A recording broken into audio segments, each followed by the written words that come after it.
Okay, we are live. Yay! I don't feel live. I'm with you. All right, welcome everyone. I am Ronnke, your GM, and Hi, Ronnke. I'm joined today by Nosh, Hi, Nosh. Rigel Hello. Kent, Hi, me. Gigaman, Hey, Giger. our engineer, FX engineer, is absent today. Boo. Fortunately, he's sick. And we have Mel.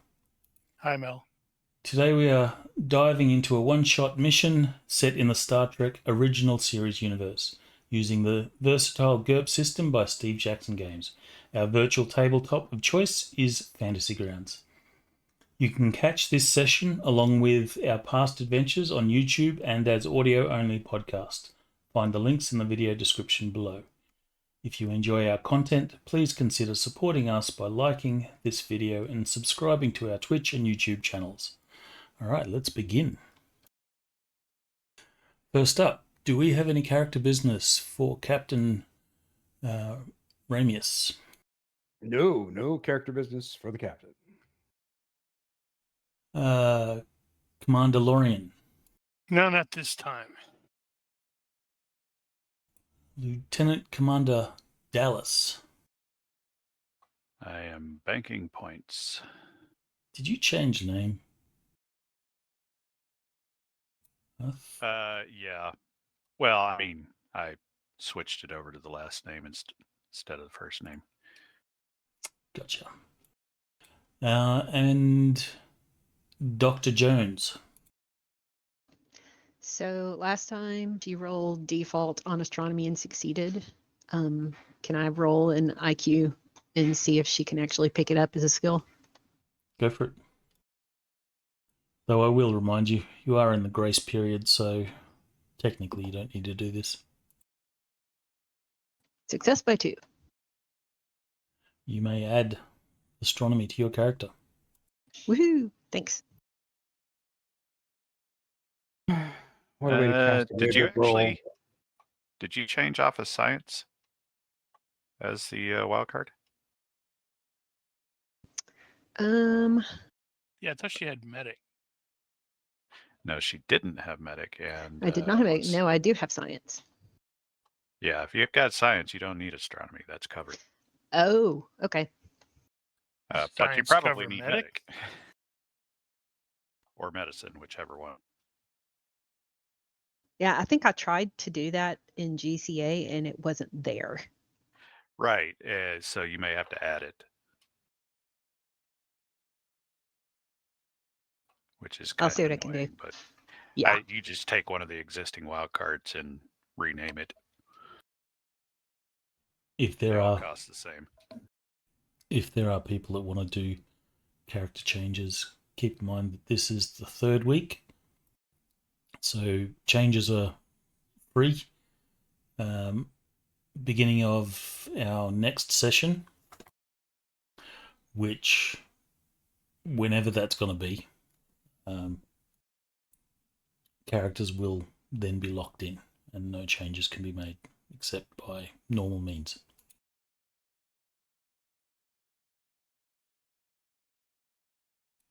Okay, if there's no further character business, a quick recap sees the crew of the USS Lexington in the Omega Draconis A star system.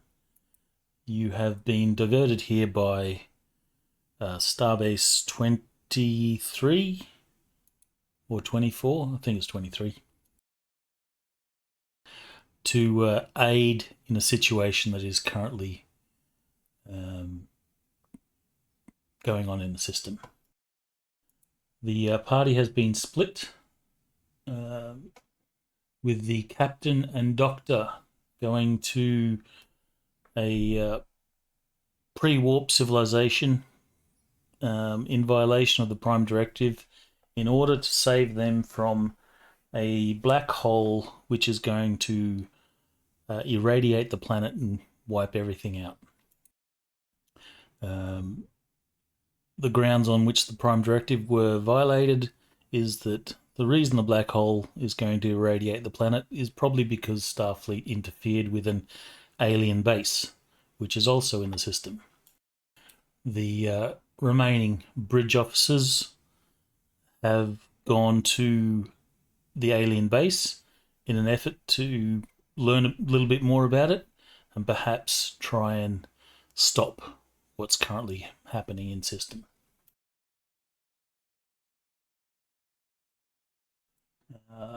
Let me bring up the map.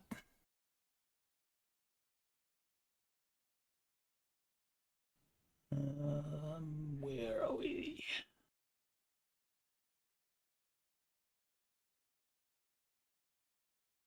All right, this map here.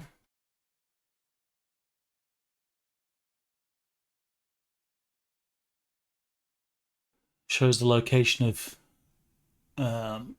current peoples. Should animate the map.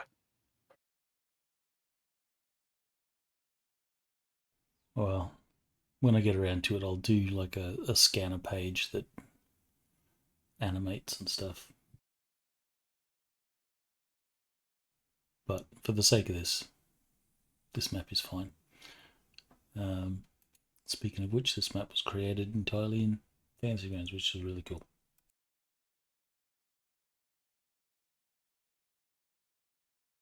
I think we left off with the captain on the planet with the doctor trying to convince the local aliens that they need to... Well, actually, you haven't brought up the need to evacuate the planet. As far as I recall, you were speaking with the Ithic. With the mayor.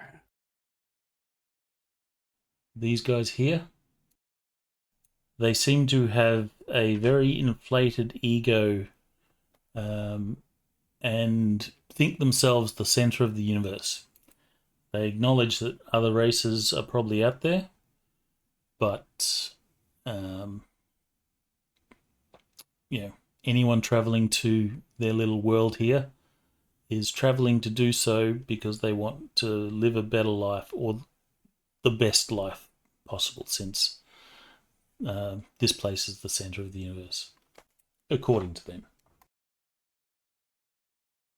And if memory serves correct, I got the mayor and their chief astronomer to want to come up to the ship, but their chief philosopher was eyeing me suspiciously.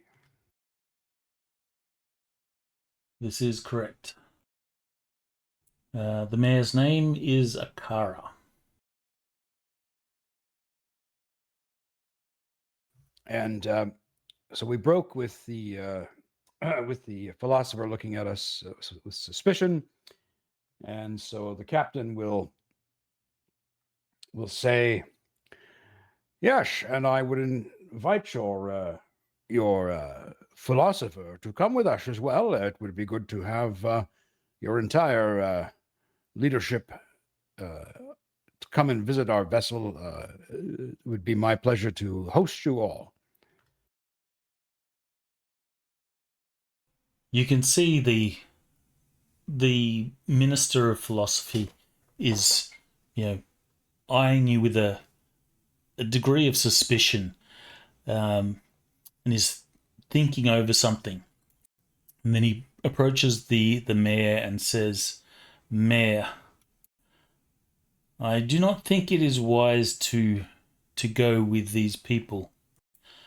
I believe that this landing party here are nothing more than figments of Ithic imaginations made real due to our superior minds."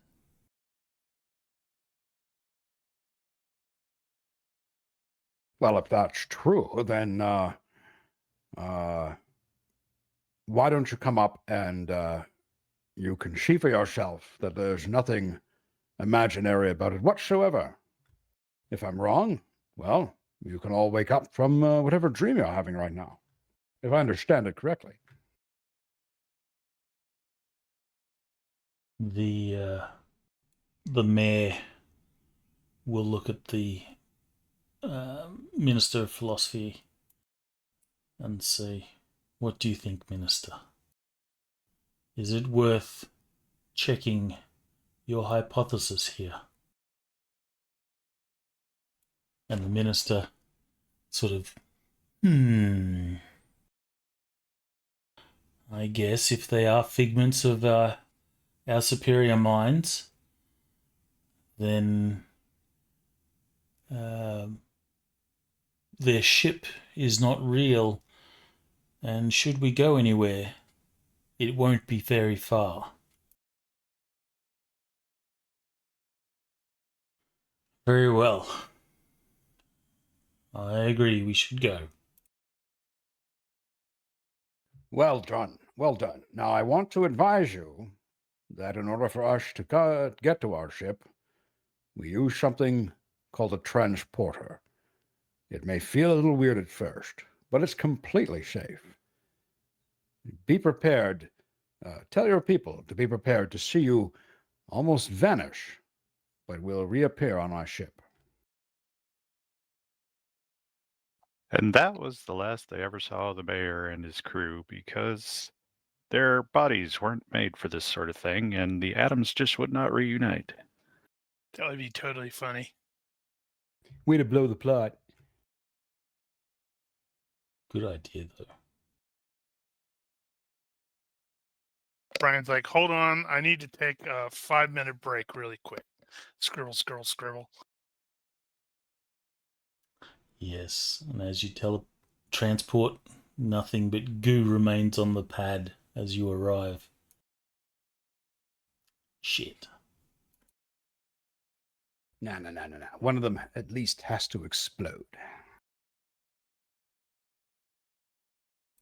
Well, the mayor will turn to the assembled crowd and explain that they are to take a trip with the visitors using their what did you call it? Transporter science. Yes, transporter science. And you'll get some claps from the crowd as they seem jolly excited. Very well. If everyone is ready, I'll take my communicator in my hand and flip it up, and it'll make the little trippy sound. And I'll say there's the security guy, and there's about 6 of us to beam up? I think you had... Oh, we're missing some red shirts. Yeah, do we have 1 or 2? I can't remember. I think we had 2. You had 2 red shirts. That's the chirpy sound. Transporter room. Anyway, however many of us to beam up. I think it's 4 to beam up. Plus I the... can't remember what to say, but do the thing. Wait, how many are you actually taking with you? The mayor, astronomer, and philosopher. So 7. 7 to beam up.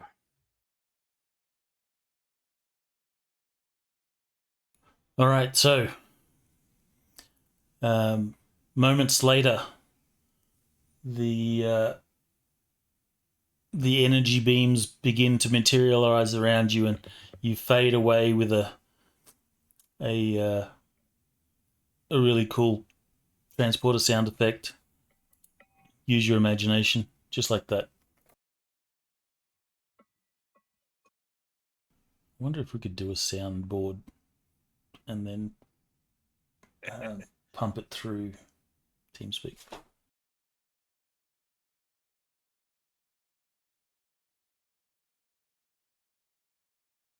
And you will appear in the transporter room. There's a red shirt there operating the transporter, and he says, "Welcome, Captain." Thank you, Guy. It's good to be back on the ship. The Ithic guests that you have look around completely startled. I guess I'll do some fright checks.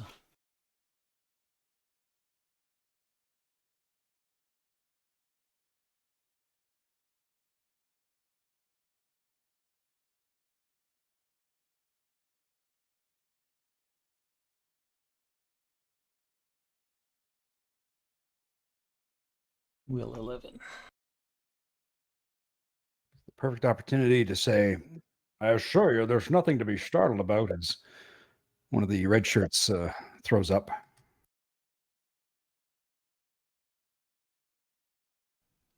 Two of the Ithic will sit there stunned, sort of unable to move for a little bit. In this case, it would be the philosopher and the mayor. The astronomer or minister of astronomy is quite comfortable and just in awe. Yes. He's totally doing the engineer guy, the Quan, Tech Sergeant Quan. That was a hell of a thing. Yes, ministers, please, and your friends will be perfectly fine. If you just step off the platform, we'll make our way over to the bridge. I want to show you where I command this ship.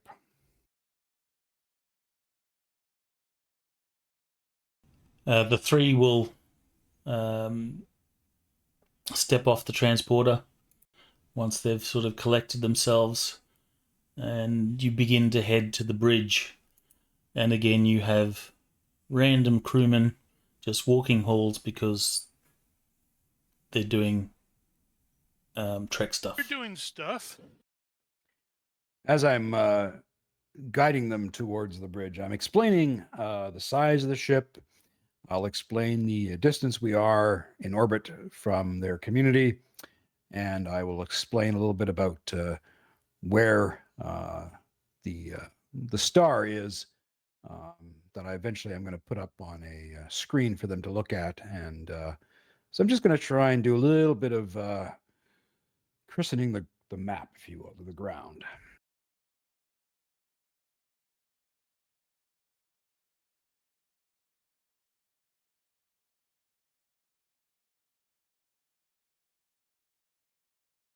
Damn, I should have had one for the planet.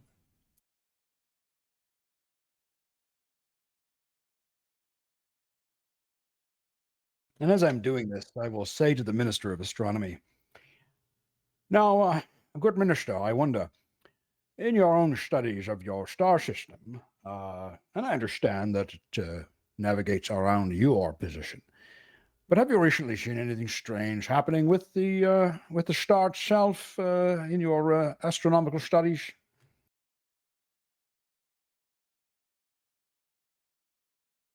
The astronomer or Minister of Astronomy has walked right up to the view screen and is sort of reaching and touching at the screen, and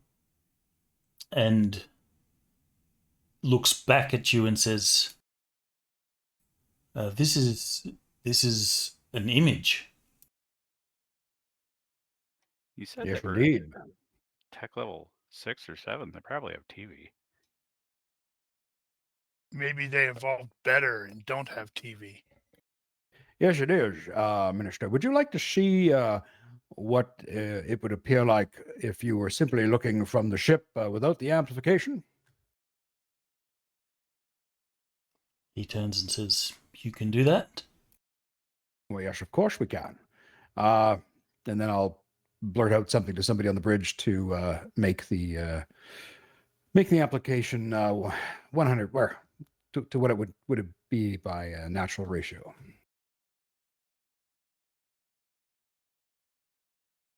You do so, and the Minister of Astronomy, he again looks in awe. The mighty tome that he brought out, he then begins to start rifling through some pages, looking up references, and then sort of looking at the screen at different stars and stuff like that, and he'll say a name of a constellation here, and he'll point to another here. Yes. Would you like to see how we see those same constellations? He will again turn and say, "Of course." So again, we'll ask for kind of a model of how we see the constellations from Sol, and then I just want the whoever's doing this to simply say, and this is how we see your planet, and this is how we came to it, and start to indicate the vastness of the universe. Are you doing anything that contradicts their belief that they are the center of the universe? No, heavens no. That's just simply going to begin to fall logically into their minds.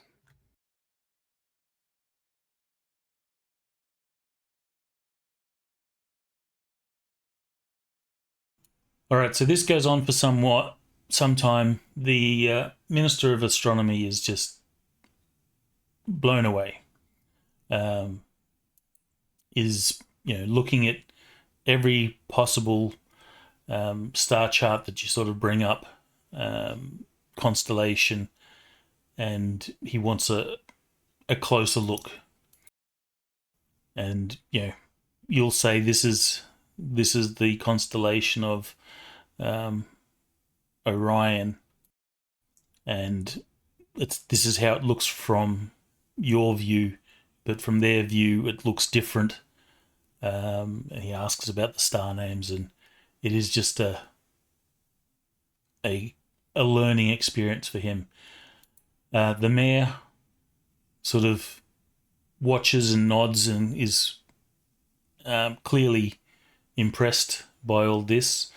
He will look around the bridge at the various consoles and such. He will walk to a console and he'll sort of look at the buttons and such. Will he press something?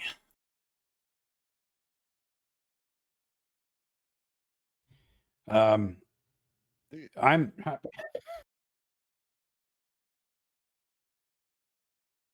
He will point to a console, and he'll say, "What does this do?" If there's a staff at that desk, I'll say to them, Ensign, why don't you explain to the good mayor what that does? And the ensign will go ahead and explain. This is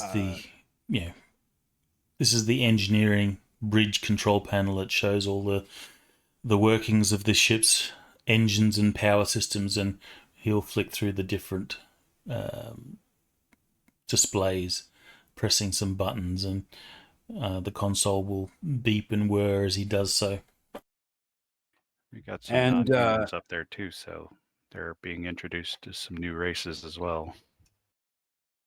Oh yes, and I'll say, and you may have noticed that this person over here is a Vulcan, and this person over here is and I'll simply say, we belong to an organization of federated star systems, Federation of Planets, who have all democratically agreed to join our federation for the betterment of all species in the universe. And we have come over vast distances to observe new planets, often from a distance, of course, and then depending on whether or not the native inhabitants of the planet are interested, we're more than willing to welcome them into the Federation, because we believe that diversity is our strength. And I'll be looking at the philosopher Minister of Philosophy as I say this. The Minister of Philosophy, while all this has been going on, has been just sort of standing there, in deep thought, looking around the bridge. You will see there is still a hint of suspicion in his look.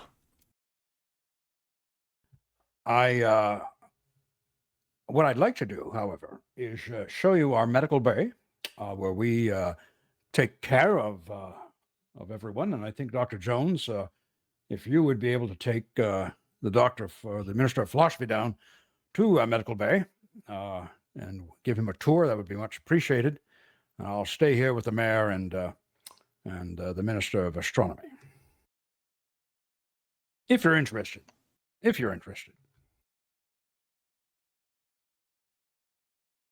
The Minister of Philosophy will say, "Captain, you speak of this federation of yours. Does this federation come to join the Ithic?"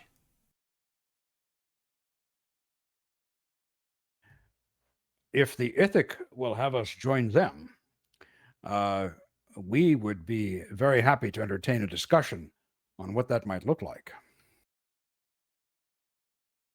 As you can imagine, we are a mighty federation, and we've always come peacefully to every new planet in the universe, welcoming people to join the federation and bring their strengths of their culture and identity to us. In fact, Minister, you may be interested to go to our library and synthesize a little bit of the many different philosophies that have guided the peoples of the universe. I think you'd find that very interesting.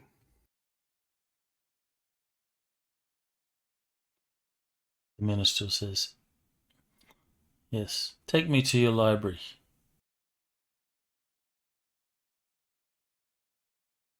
And with that,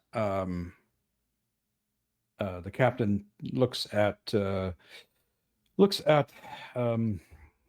mayor and the Minister of Astronomy and says, "Now, gentlemen, the reason I asked about your observation of the sun was for one very important reason, and I don't think there's a delicate way to put it. But by all of our scientific calculations, that what's it again? Is it forming into a black hole? It is already a black hole. What But- was once your sun? Yeah. Yeah. It is a black hole that has been tilted on its side, so that its radiation jet will irradiate all the planets in this system. So, to put it bluntly, gentlemen, what is happening here, unfortunately, is going to be the end of any life on any planet in this particular system. And I don't know how to put it to you any more delicately than that, because time is of the essence. I'm certainly welcoming you to consider and weigh in the balance what I say. Of whether that's true or not, I can understand that this comes as a great shock to you. But I'll get to the point. We are welcoming you and your people onto our ship to save your civilization from destruction. And your choice is yours to be freely made. We cannot compel or force you to join us, but if you need scientific evidence to show you what I say is true, I will be happy to provide that to you.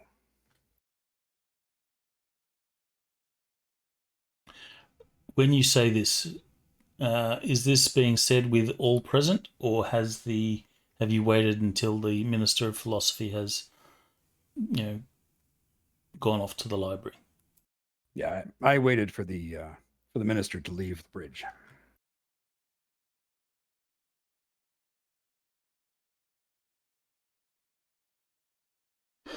The mayor sort of says, "Oh, Captain, you're mistaken. The Ithic are a blessed and lucky race. We are above tragedy and certainly above extinction. We've survived all manner of things in this system, and I don't expect that to change." Okay, very well. Can you give me a few examples of the things that you've survived on your planet?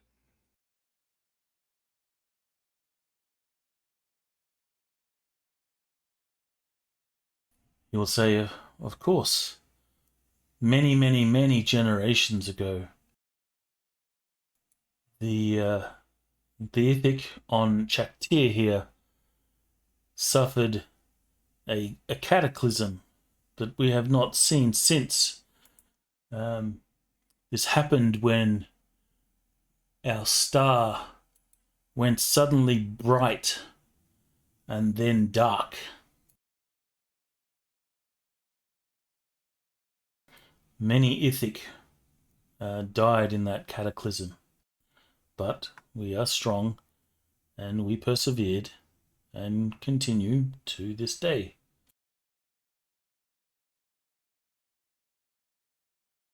Very well. Our records show that the level of radiation is going to be of such lethality, and that eventually this black hole is going to suck everything into it and obliterate everything in time. That is the data we have. Perhaps I could offer to bring your people onto the ship, and over a period of time, if you are correct and nothing happens to your planet, we can certainly bring you back. No problem. But if I'm right, then you shall have saved your people. The mayor will turn to the Minister of Astronomy and he says, "What do you think of what the captain here says? It cannot be true, can it? Chaktir is not in any danger from our star. But we are blessed and lucky, are we not?" And the Minister of Astronomy will be, still looking through his books and, examining, the viewport. And he says, Probably talking to the acting science officer and ignoring the mayor. yeah, he says, What? Sorry, Mayor. I was concentrating on something else, so I did not hear you. What is it you asked? And the mayor will repeat himself. And he says, "Of course, I don't think that what the captain is saying is exactly true. But I can certainly use their information here and check my calculations. And if things are as the captain says, the calculations will show it." And the captain is going to, just see, I've got physics at level 10.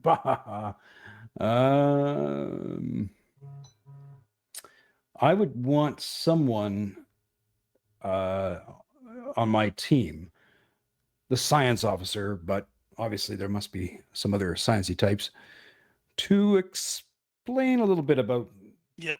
the concept of relativism. With me. The concept of relativism, and that what happens when the data shows you that you're looking at things from just one particular perspective and not a plurality. All right, so this is going to take some time. Give me a diplomacy roll. The better you roll, the more convincing and more rapid, this will happen. Success by 6.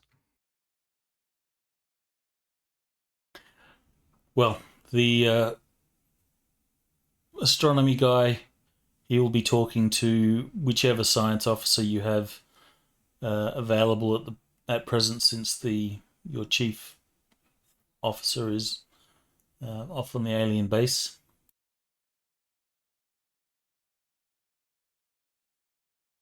Have you mentioned the alien base at any point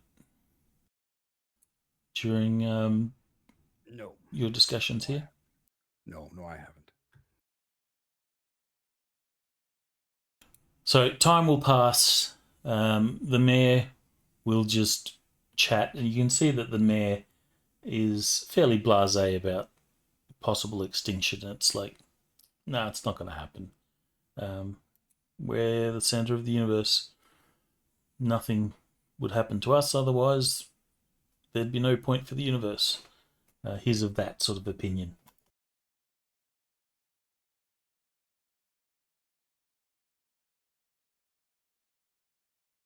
Yeah, go ahead. The doctor was with you, so the doctor beamed back on board the Lexington, I assume. Yeah, I Yes. asked her to take the philosophy guy down to the medical bay and then over to the library. All right, so you take the philosopher, a minister of philosophy, to medical, and there's a few nurses in there going about their business. Is there anything in particular that you want to do other than a tour? So she will do the tour and show the different instruments and talk about what they're used for. And we'll get to, I think, one of the tables, like maybe where they have like one of those biological scanner things. Okay. You know what? I'm going to go ahead and let that fail. So she explains what it's for, like it can function as give us like a map of the inside of our body, and it helps with determining what ailments that we have, and it's basically like letting us see what's inside underneath the skin. And she'll kind of give him a look, and she's thinking, this is a new species, I really want to get a look at their biology. But she's going to pitch it to him as, would you be interested in seeing a scanned image of the inside of your body? I'd be happy to let you try it out. Give me a reaction roll. Or you can substitute a diplomacy roll, fast talk, or intimidation, as you so choose. I really hope Right. the doctor was holding up a big probe when she was saying that. That's actually a speculum. Okay, fast talk test by 5.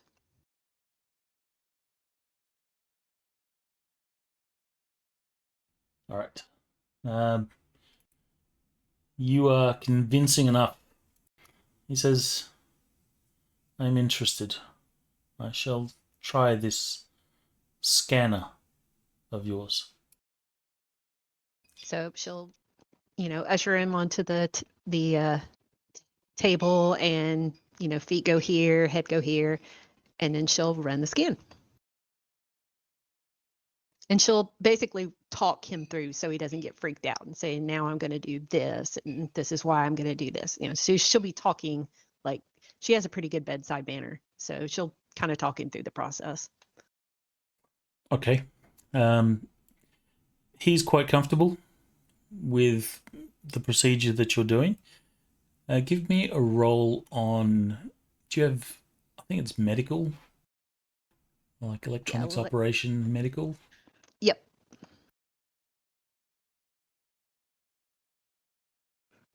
Success by 3. All right, you begin operating the scanner and it starts analyzing their physiology.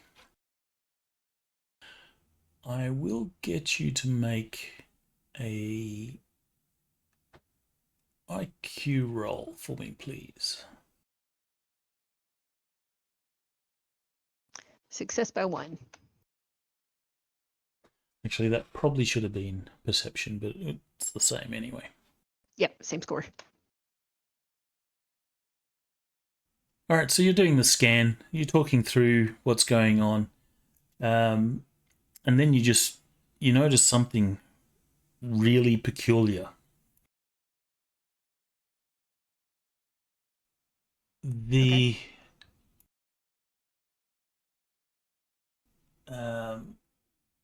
their physiology is unlike anything you've seen.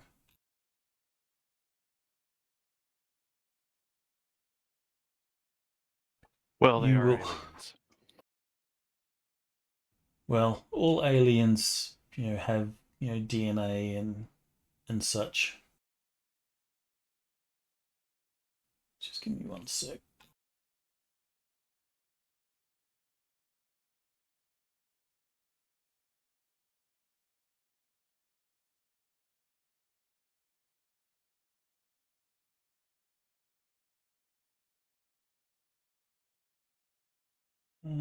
Okay.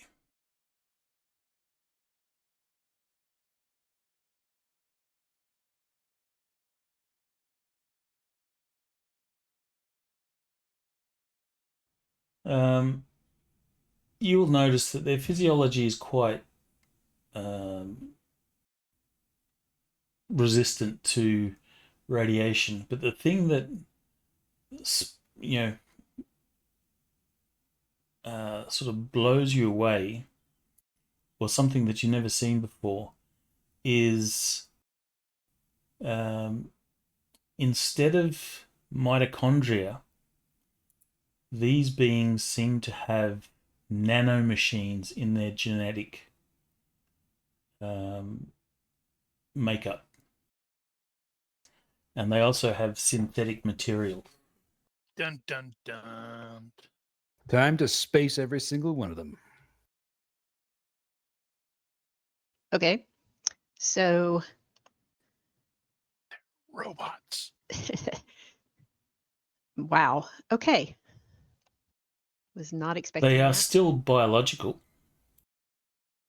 to a degree. You mean they're androids? And Bioroids. one of them's named Roy Batty.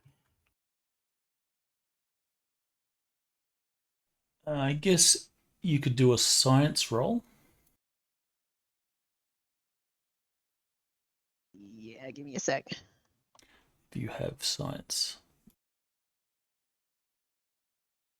Oh yeah. Success by 7. You can't say with any, complete certainty, but you're fairly sure that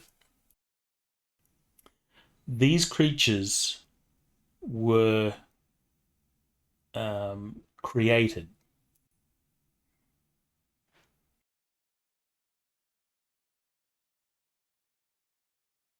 That is fascinating. All right. So she's not going to let on to him as much as she possibly can what she sees in the scan, because she thinks if they knew, that he would not have voluntarily gone under the scanner. So they probably don't know. Well, they grew up with it, for lack of a better term. Yeah. Probably doesn't occur to them that it's not natural. Mm-hmm. You would also be able to surmise that because of the nanomachines that make up their DNA, they're probably effectively immortal.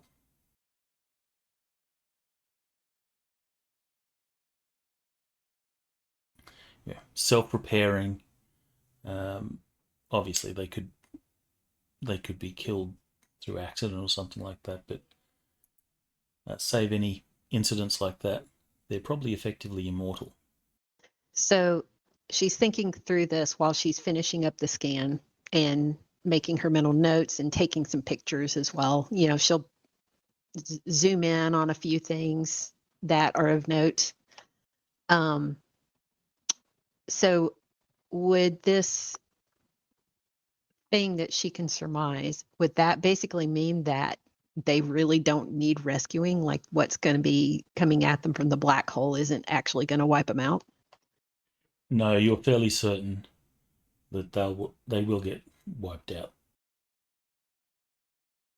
The radiation being emitted from the black hole is, off the chart sort of levels of Trillium D radiation, which will basically break apart atomic bonds, and even the planet itself will eventually just disintegrate, vaporize. Okay. All right, so she'll finish up the scan and take the notes.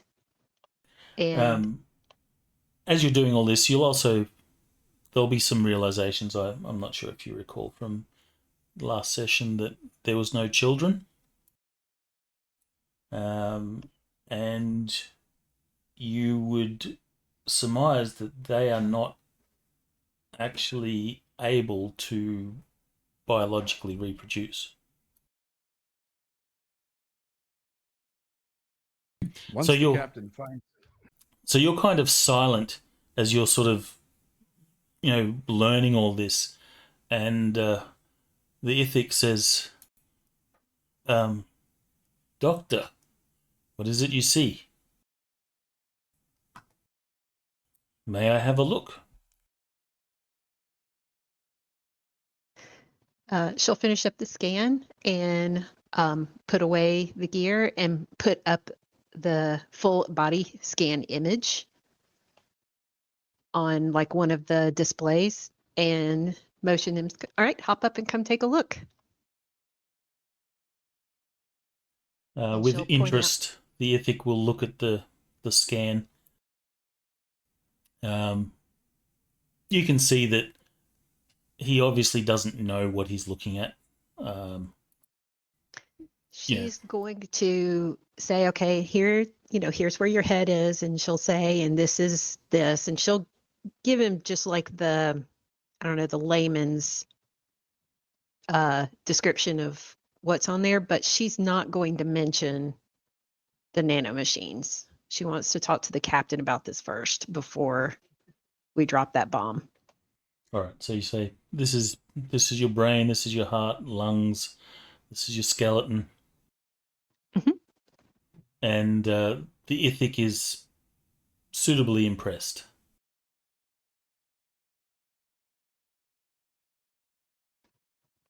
And we'll go ahead and finish up the tour, and then we will head on to the library. I do have a quick follow-up.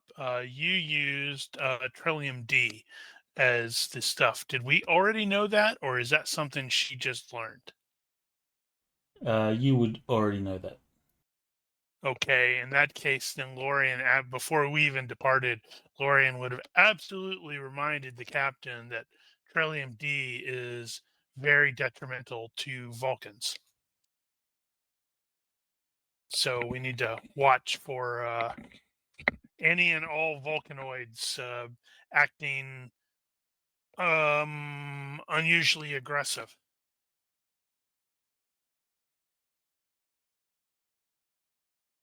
okay.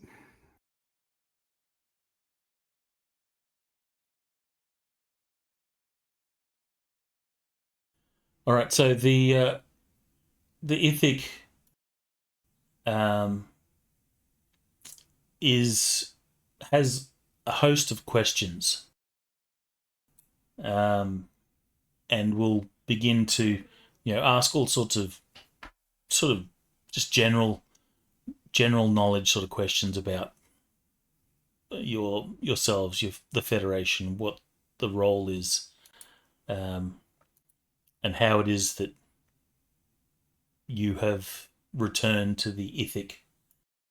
What did you know about the Ithic from your history?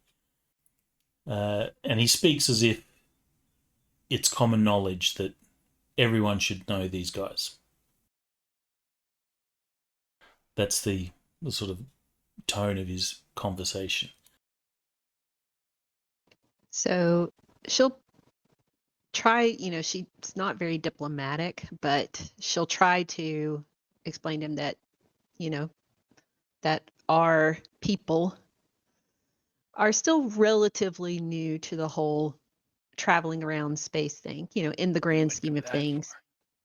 Well, in the grand scheme of things. I mean, and that, we're still discovering planets and systems and people that we had no idea were there. And, we honestly, we just were made aware of your people's existence recently.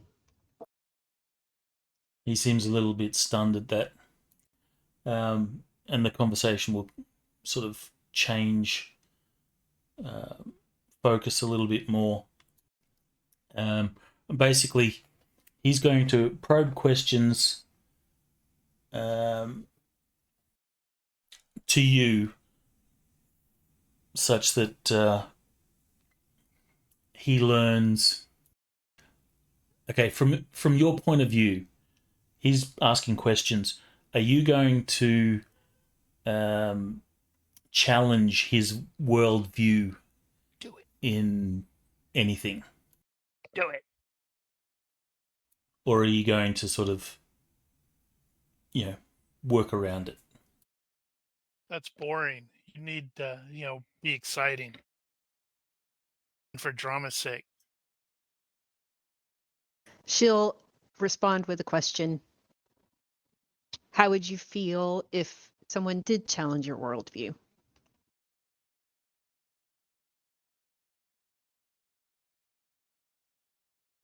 You'll say,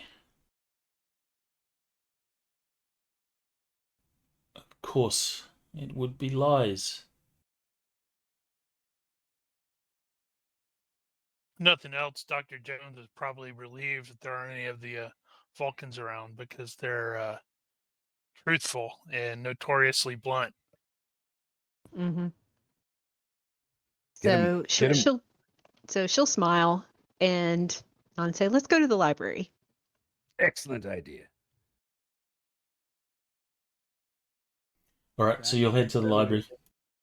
Time to blow his android mind wide open. I'm trying to envision, how Lorian would have reacted to that. I think it would have probably been along those lines of being super blunt and done the yes, it is a common failing of, lesser advanced species to believe they are the center of the universe. All right, so in your library visit, at any point, are you going to challenge his worldview, or are you going to perhaps let him try and find that out himself?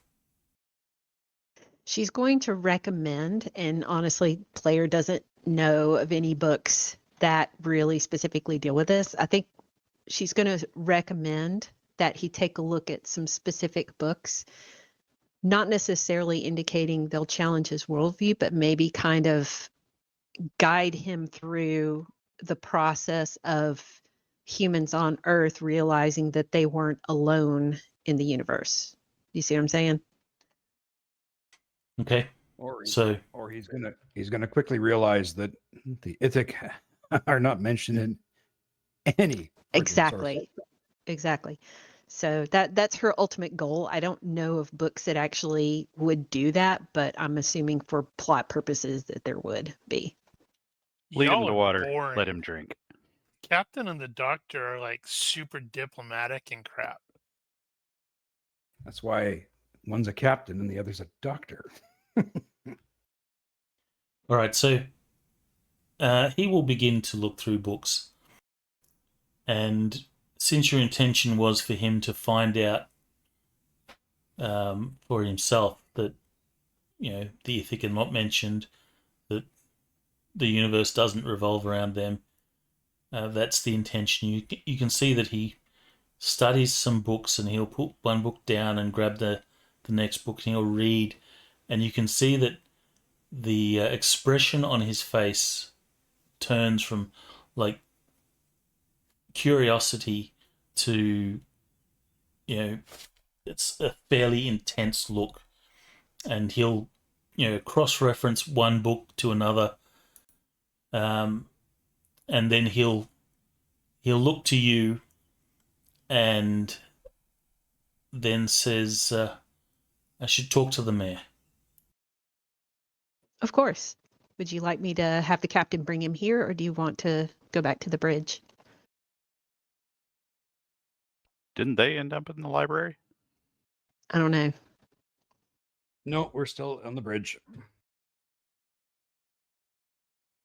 He will say, let's go back to the bridge. All right. And because she's a bit of a neat freak, she's going to clean up after him before we leave. Let's put all the books away. He says, why is it called a bridge? There's no water. So once the room is back in order, then she'll take him back to the bridge.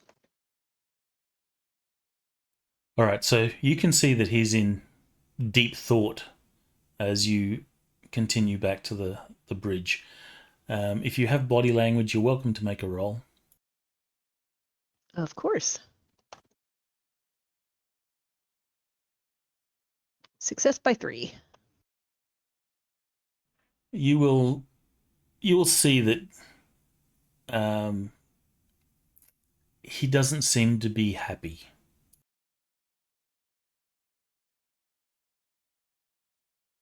There is definitely concern in his look. His pace is fairly fast, and he seems eager to get back to the mayor. You didn't see like any micro weapon systems in that scan, did you? No, they had no weapons.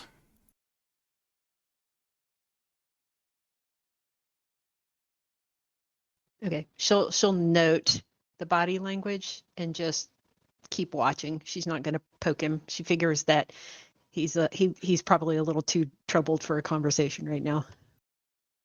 And he won't speak until all the way back to the bridge. As soon as you get back onto the bridge, he'll walk up to the mayor, and he will sort of usher the mayor aside a little bit and speak quietly. And you see he sort of points around the room, and he's explaining stuff. And you can see that in this conversation, the mayor is getting a little concerned. The Minister of Astronomy, he's still doing his thing, almost ignorant of everything else that's going on. Okay, so Jones, while the philosopher and the mayor are talking, Jones is going to go to the captain and whisper a rundown of everything that happened and a quick summary of what she saw in the bioscan. She's like, I will give you a full report later, but we don't have time for the whole thing right now. And she'll let him know about the nanomachines and tell him the books that he looked at for, challenging his worldview. Ah, understood. I have many more questions now for Commander Talal, but I can understand why perhaps there was some information that was off limits to us. However, I would have appreciated knowing this beforehand. Good job, Doctor. Well, she'll say that, to be honest, they may not even know.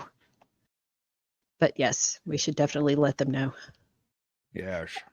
Regardless, they are still under threat. They will not survive this radiation blast. Yes. And understood, Doctor. And yet it has to be their decision, does it not?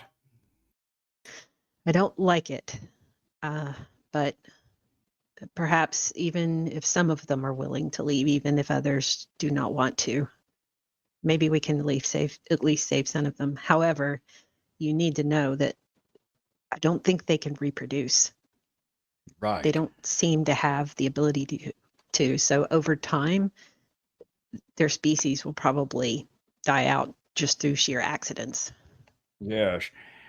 I'm sure that whatever they find on that alien vessel may give us many more answers to to the situation. However, in the meantime, if only there were some trans-universal corporation that owned these things and could have a vested interest in seeing them be recovered, that would certainly make things more interesting.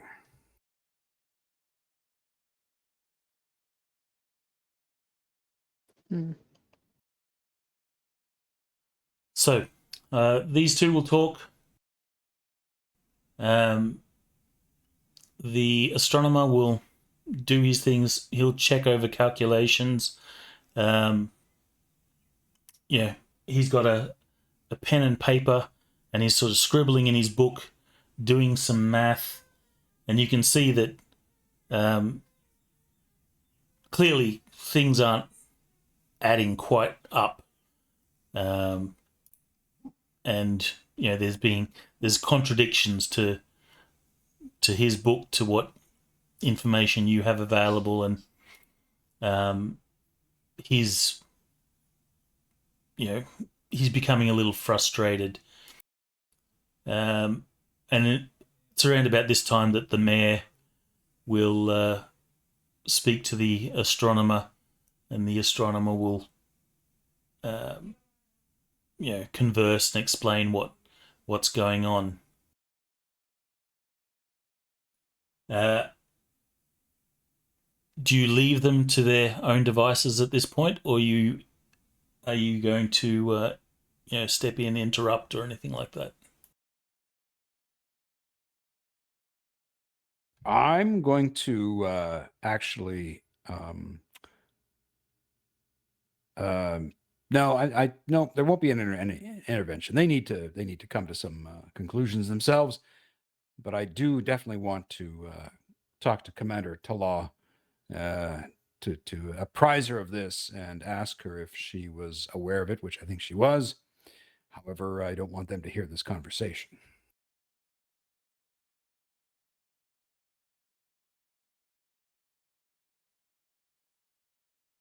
All right. Well, you'll have to return to Abyss Station to speak with Tala. No subspace communication?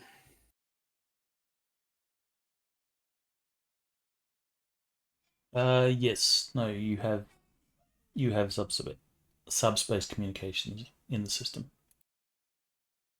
Well, if that's the case, I'd prefer to contact her through that means, and maybe talk to her from my quarters. But in the meantime, I don't want to leave the bridge if these people are about to blow a gadget.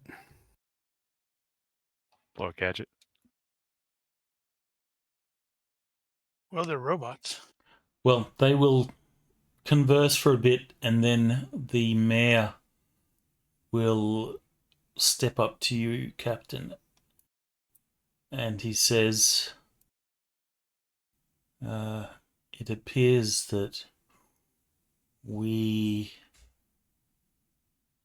have much to learn.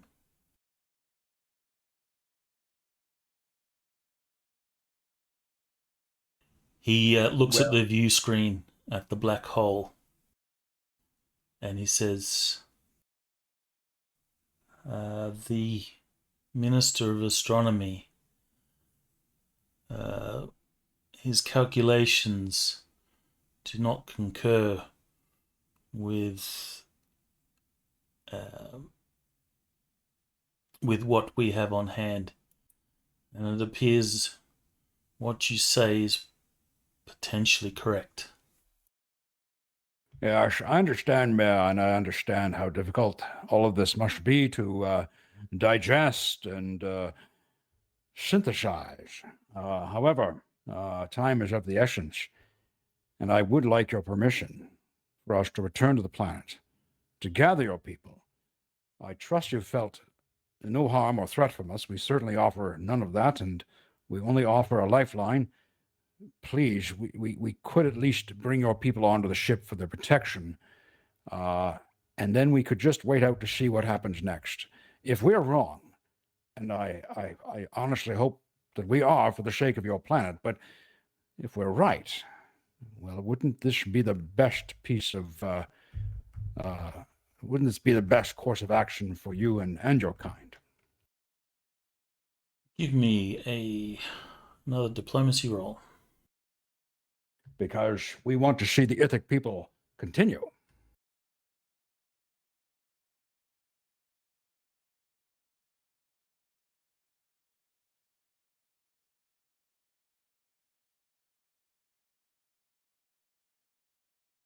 He says, very well, Captain.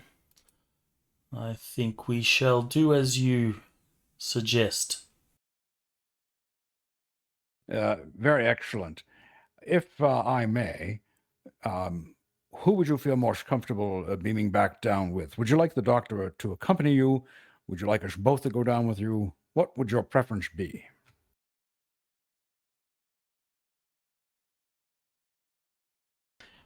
He will say,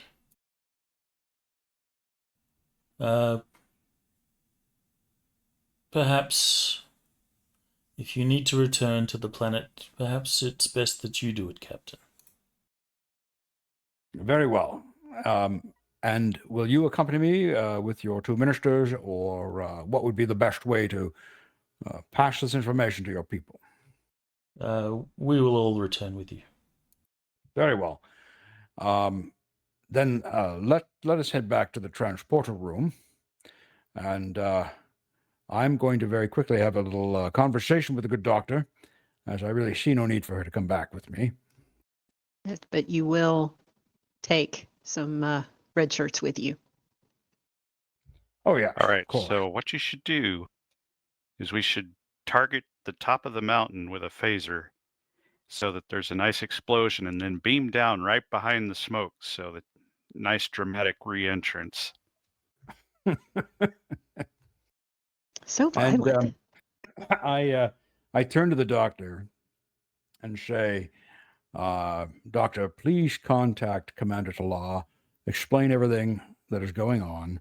I think we've won them over. However, if she knows anything that we should know before we bring all these people back onto our ship, I want to know this information. You can even let me know when I'm on the surface. But by God, if she's holding back anything, I'm going to see that she's charged. Very good, Captain. Be safe. Very good. Thank you, Doctor. Okay, so we'll go down to the transporter room. Okay, so you'll transport back down to the surface with your Ithic guests. Who are all going to point at you and say, "Heretic!" And this is where their Born Biter 10 comes in. The sacrifice has returned. Yeah, there you go. To your surprise, the crowd that had gathered earlier seems to have got larger. And they are all just sort of standing around waiting for something to happen. You guys will beam back, and then their attentions turn to you guys at the stage, and then the mayor will begin to explain the situation. We're doomed! It's all over, people. Run for your lives. When he speaks to a number of religions. Well, yeah, religions or faiths. So he speaks as if he's speaking He said to. they weren't religious. Well, they have social groups more than organized churches. Uh-huh. So there's the Society of the Flat Earth. They have chapters around the globe. Absolutely. So he speaks to all of them, at least the major ones, and says that his recommendation is that they evacuate their world so that their species will survive, as there is another cataclysm that is about to occur, which will, according to you guys, destroy their world. And the mayor says, I'm inclined to believe them, and the Minister of Astronomy will concur and say that this is the best for the Ithic people.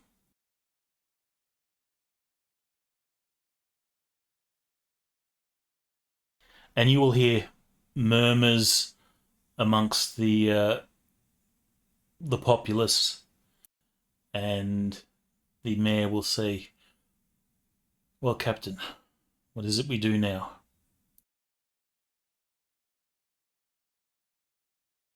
We are going to begin to bring your people up in however many numbers we can manage.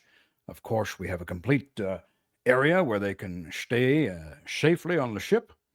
And I think this would be a wonderful opportunity for you to decide how many are going to go up, get them into their groups, and maybe explain to them the experience you had once you were transported up.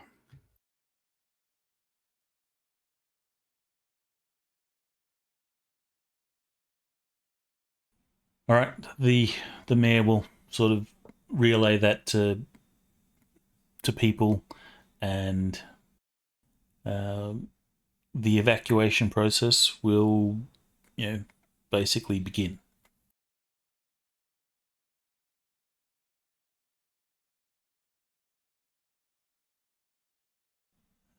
Give me a perception roll, please, Captain. Oakley dokily. Assassin. This is vision-based perception. All right, one moment, please. See if I have anything else to help me with here. No, I don't.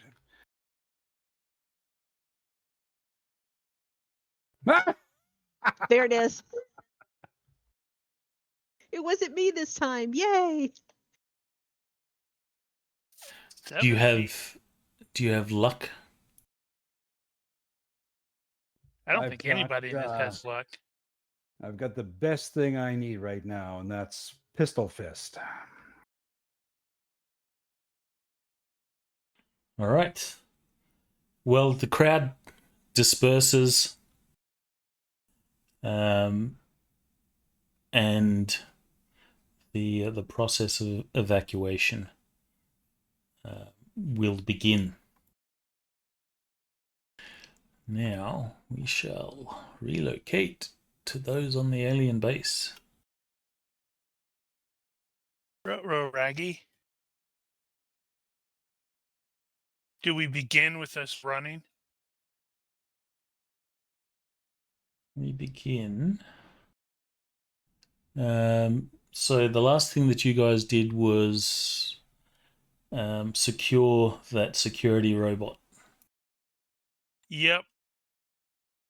Then we proceeded on deeper to try to find more survivors, or how to potentially turn this thing off. I think we had a power signature we were following.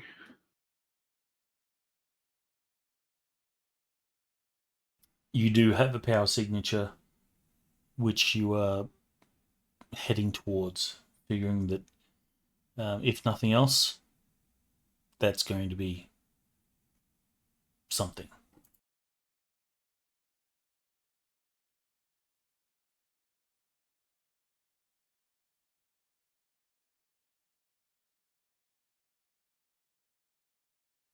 Okay.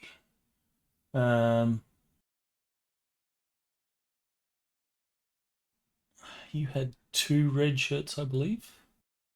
No, No, we 3 had one red red shirts. shirt, one gold shirt, and one blue shirt. Right. I think I was playing a gold shirt. Do you need me to reshare the shirt? Yes, please. And we didn't make those placeholder portraits, did we? Thank you very much. We did not.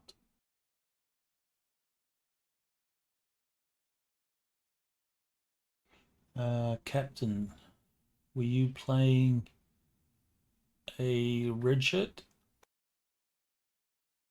Or were you playing a blue shirt?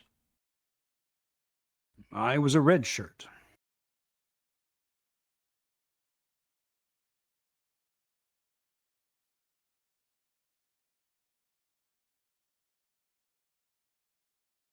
And remember, the next time we get into a fight, the red shirt needs to die.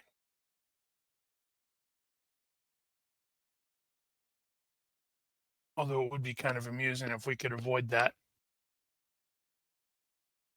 I envision Starfleet Command looking at all the records and going, all right, what's going on with Lexington? How are they managing this?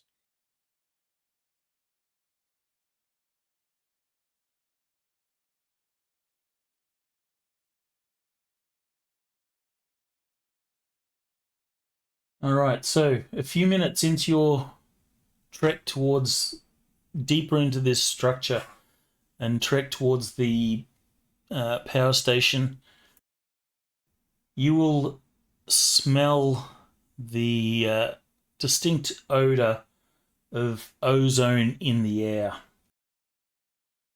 And eventually you'll come to a corridor that has is in disarray as beams have apparently collapsed. There is wires that sort of dangle from the ceiling, and they sort of arc and spark as they sort of touch the metallic superstructure of this place. Can I get perception rolls from everyone, please? These are vision based.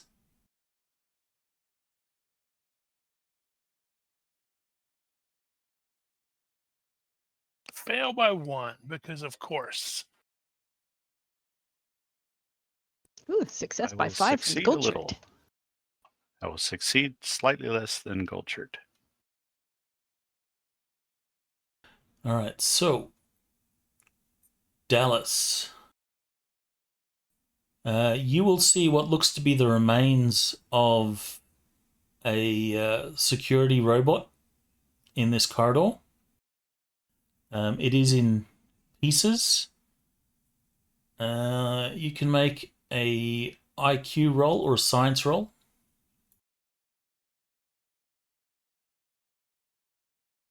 Is that gold shirt or? That's Dallas. Gold Okay. shirt learns more stuff. Goldie just points it out. I have to actually do the work. Let's see, science. It has science. It's gonna be one of those By roll 1. days. You will science the situation, and it becomes apparent to you that this damage was most likely caused from an exploding security robot. They explode now? They explode now. So the debris of the robot seems to be at the epicenter of the most destruction.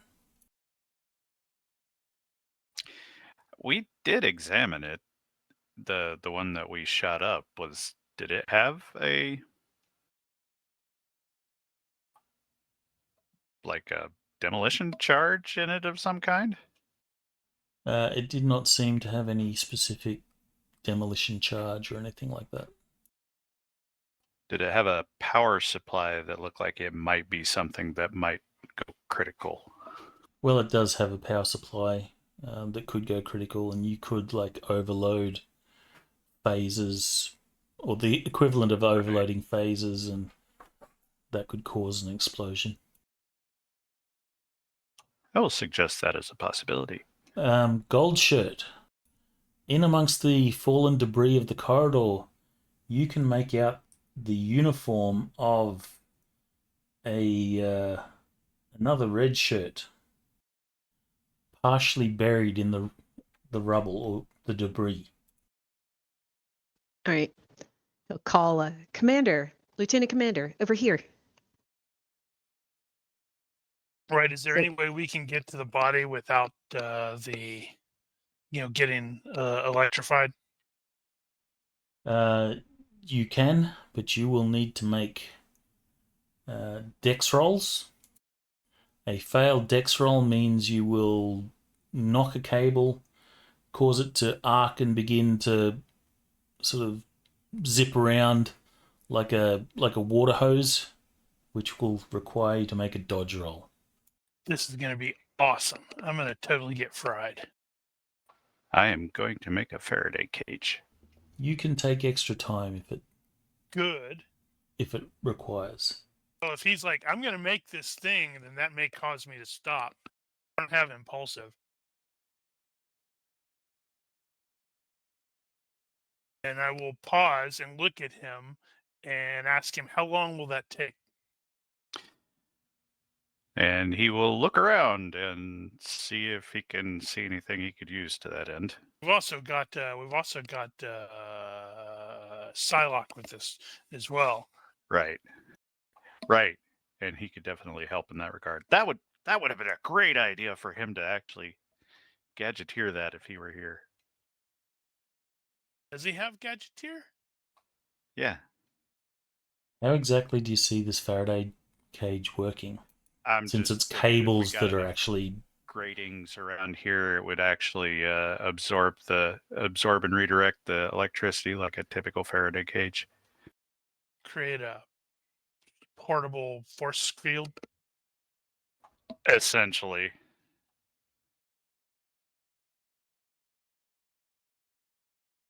But yeah, it's just a matter of, are there enough bits and bobs lying around that I could actually scrounge together, which I was in the process of checking because I believe scrounging is included in the wild card. I will say you can scrounge. It's going to be a significant penalty because it's not It's not like Yeah, that's true. useful stuff. It's all twisted metal and whatever. So we'll say -5.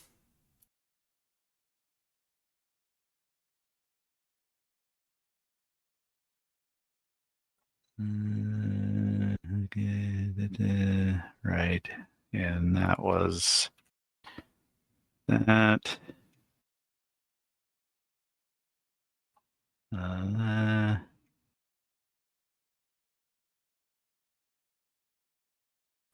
Okay.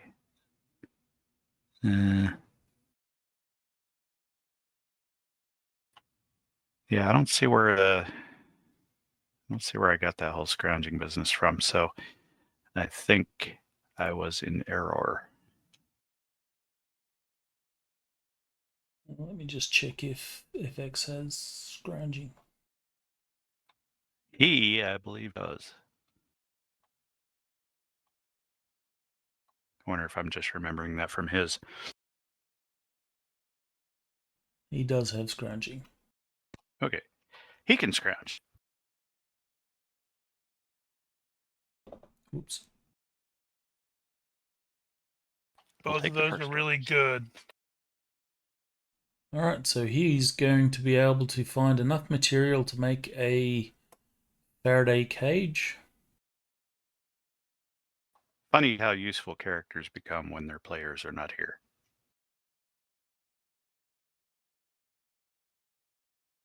It will take some time to put this all together, to MacGyver it. Well, it looks like that guy won't be any worse off. We do don't have know. medical personnel here. We have a blue shirt. Yeah, so I don't know if you can use a medical tricorder at a distance. I don't see why you couldn't. So we will say to put together a Faraday cage is going to take an hour minus 20% for succeed by 4. So 48 minutes. Okay, so he's going to be a bit dealing with that. So we are probably going to want to try to reach that guy before then, but at least the cage would allow us to transit this area. Yeah, but he's working on that. So I will go back to my failed dex roll earlier, and you said that I needed to make a dodge roll.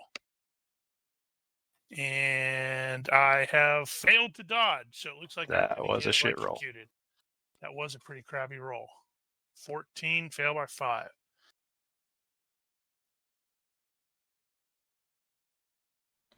okay, so you will take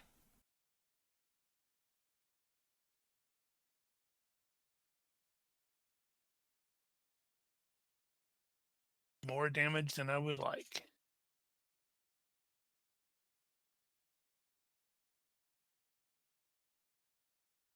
2 points of burn damage. Baby Yeah, bear. could've That been worse. does presume I still managed to get over there, right? It does presume. Yeah. Okay, so immediately going to check the fellow, see if he is just like unconscious or she is unconscious or whatever, or if there's a spike of rebar punched through his chest. Does the blue shirt go with you? Probably not initially.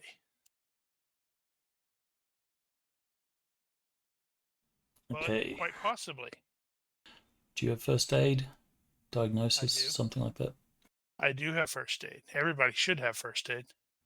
Give me a roll. I will give you a roll, and that is success by 3. Okay, so it is a member of what you would assume was the initial away team that came here from Abyss Station. Yep. Surprising no one.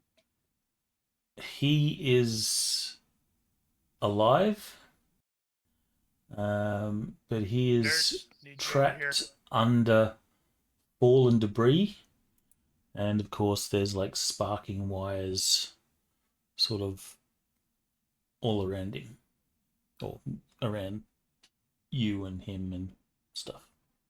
Right.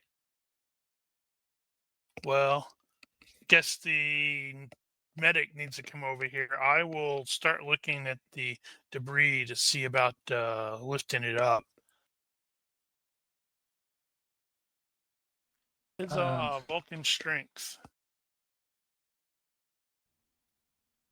I guess if you have something like combat engineer or structural engineer or something to that effect, you could roll. Otherwise, give me an IQ roll. Let's see. Yeah, it doesn't look like I have either of those. Wow, how do I not have soldier? Suppose you could call Spacer for damage control. Yeah, I do have spacer, but that's not quite exactly what he is looking for. This is more to see if you can move debris without making more debris fall on him and make it worse. Success by 0. Man, it's gonna be like that for me tonight. All right, so you feel that you can start moving material. It will require a strength roll. With the success, you will get a bonus +1 Bonus +1. What do you mean? On the strength roll? on your strength. Yes. And good times. Vulcan strength. Success by 12. Easy. Oh, right. Forget how strong he was. Yes, he is a very strong fellow. Oddly enough, I don't think I'm still quite strong enough to just like pick one person up with one hand.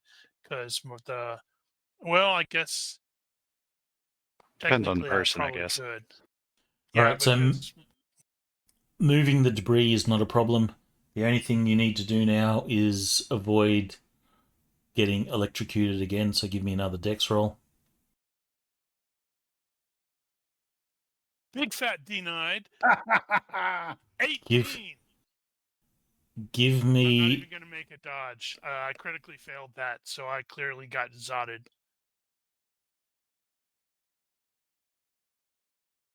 well. You're welcome to make a dodge roll if you want. Well, I'm going to say with the We'll crit say- fail, no. We'll say it's The debris at shifted in my minus hand, and 3 I or just, something like that for like being on bad footing. Whatever. Okay, that puts me at a 6. Nope. Seems unlikely.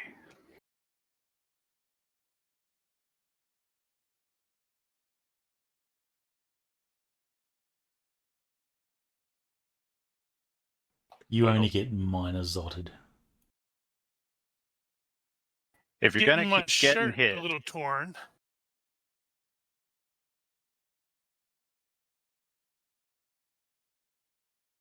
Well, of course your shirt's going to end up getting torn. Yep. And with a strength of 18 and fit, he's probably got some guns.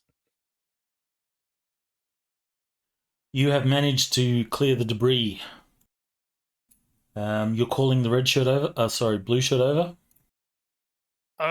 Yes, probably. It's like we need we have a survivor.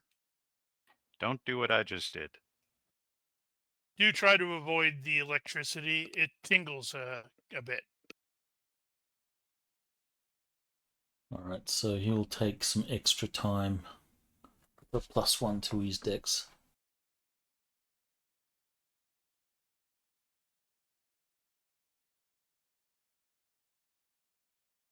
Much better. He will maneuver over to the dude, flip out his tricorder, and say, "He's alive, but he's badly wounded. We need to get him to medical." Indeed. Once we get this cage over here, or the force field, we can have him beamed out since we had the we did the piggyback thing. I was thinking about that, Giger, about just using the phaser to disintegrate the cables, but Did it work? I seem to think it it might. depends. I'd say yeah. That's a innovative idea.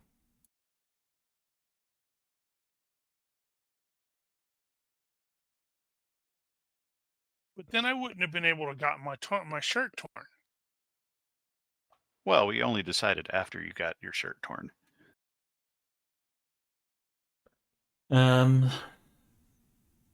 Lorian, can you give me a universe reaction roll?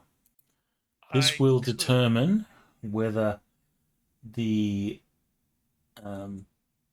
medic feels that there is enough time to build the Faraday cage, or you have to move him,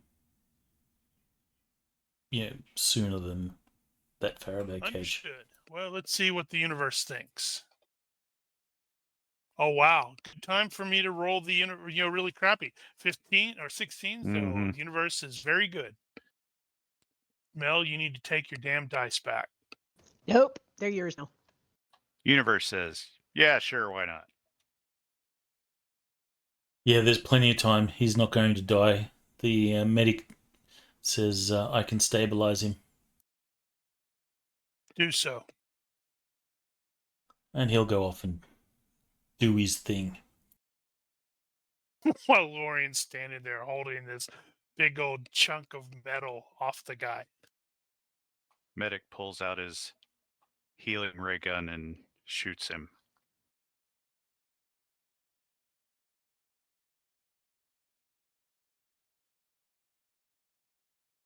All right. All right, so a 40, 50 minutes later, you've managed to Dallas help him to reduce that. yes, Dallas He would could. certainly help. Does he have a inventor skill or an engineer or a mechanical skill that he could utilize? Well, he has science. Does science cover I'm trying engineering to. and Does that stuff? actually cover? Yeah, yeah, it does cover engineering. Okay, I will science it. I will science it mediocrely, but I'll do it. By one. At least we're being consistent today. Mostly. That's like another 5%. Yeah, so you shave off a little extra time on constructing this cage, but you will get it constructed, and no longer will the arcing wires be a problem. Good. Then we will, since we have the we set up that relay, we will contact Lexington and advise them that we have a medical emergency. One to beam up. And I don't remember if Toss is able to actually beam directly to the sick bay. I know Next Generation and later are, but I don't know if Toss can. I think they can do site. Oh, wait a sec. No. Yeah, I think they have to go directly to the transporter room. But it's been long enough since I've watched it or even Enterprise to remember if either one of them could do that.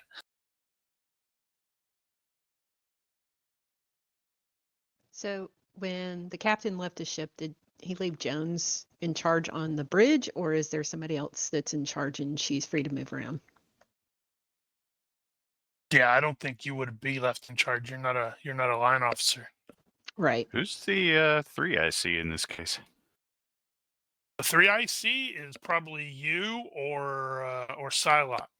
So we've got the 1 IC, the 2 IC, the 3 IC, probably the 4 IC, all deployed. Okay, we need totally normal. DCIC. Yeah, that's totally normal. So it's like Lieutenant Chilvarok, the Andorian, is probably acting duty officer. So he's like, "This is awesome," in the captain's chair. Seems like a reasonable time for that. Yeah, they're drifting the Lexington. Shiny.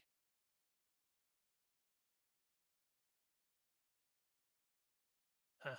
Executive officer's lieutenant commander, not a full commander. Interesting. All right. Well, if that call comes in, Jones will, she'll probably be back in the sick bay at that point, I guess. And she'll grab her medical bag and 1 or 2 nurses to come with her. And hoof it. Yep, and run for the transporter room. All right, so the guy will transport. He's obviously unconscious. He's been, rudimentarily patched up. That should give the medic plenty of time to glance over Lorian as well. Although, do we bother with that? Probably not. He's a tough guy. Yeah, he's probably okay for now. He's a Marine. Yep. Gonna look around, Give him find some some dirt. crayons. Find some dirt, rub into it. Actually, there's plenty of time because you got the Faraday cage to build. Yeah, So the well, blue shirt will say, Commander, do you want me to have a look at that? I think it's just a couple of burns, but certainly. Woo, woo, woo, woo.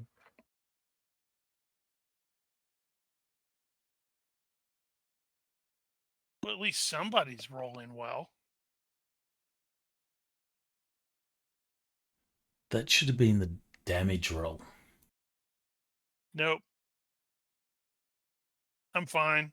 Let's press on once we're done and keep an eye out for more of these things. Hey, can this Faraday cage thing of yours, is it like stuck in the area, or is it a portable one? I would assume it's something we kind of have to scoot along with us. Okay. Of course, I guess that depends on how much material we have available. I'm just gonna say it's like stuck in here and move on. Yeah, it's a little bit unwieldy to carry around. It served its plot purpose. Yep. Progress deeper. We need to find this thing and turn it off. Finding the thing, sir. All right, progressing a little bit deeper.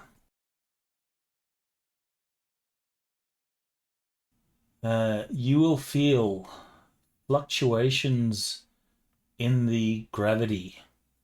You know that you're getting closer to the source of this power. But as you get closer, you will feel fluctuations in the gravity, which have you feeling a little queasy as gravity goes up and down and left and right and so forth. Certainly uncomfortable. You can give me a freefall, health-based freefall roll, or just straight health. And that would be the same for the blue, gold, and red shirt. Okay, so I'm just going to roll straight free fall because it looks like that's going to be the same either way for me. No, wait. Fit applies to health rolls. Does that apply to this? Oh,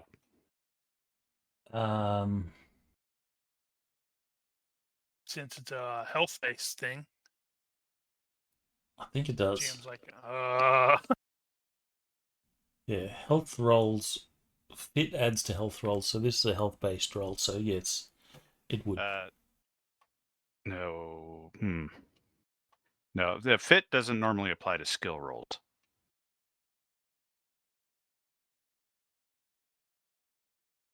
Well, it's still a health-based skill roll.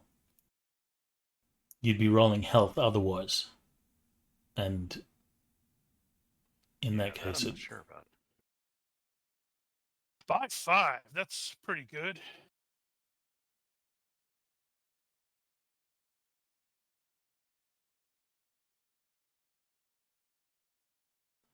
damn, can't do health-based rolls on NPCs. Yeah, Is it gonna? you know, that never occurred to me.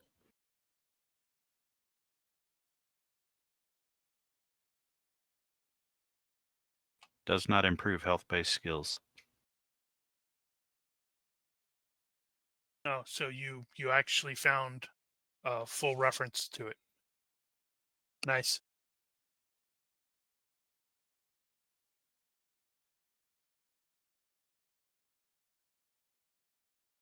Very good. Okay.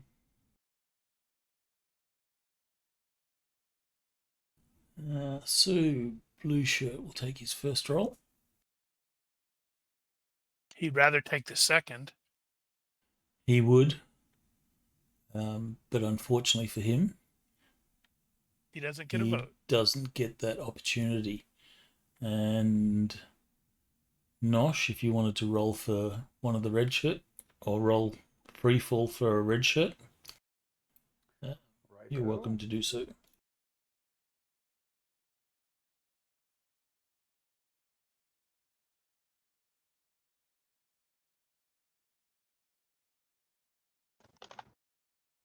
All right, so everyone that failed is feeling a little nauseous. You're not incapacitated or anything like that, but you are nauseous, and I think that has penalties to certain attribute rolls. And I want to say it's -1 to Dex, but I don't quite remember.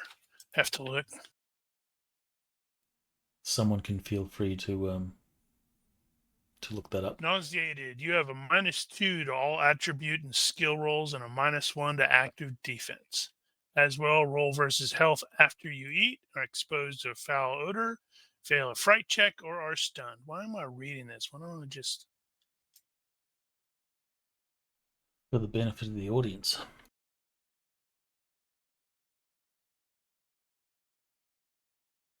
All right, so you are nauseous, not throwing up or anything like that, but you certainly feel like it. The condition only worsens till you get to a junction. And let me bring up this. Commander Lorian's absolutely taking note of that and thinking, okay, yeah, I need to increase some zero-G training with the crew.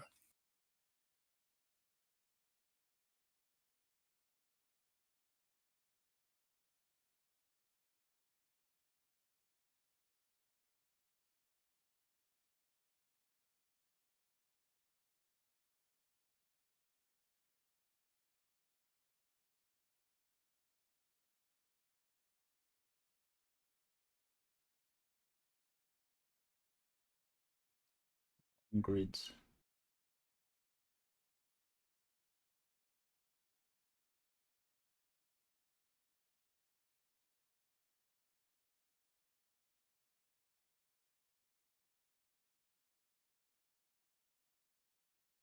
Wait, why is the captain and the doctor here?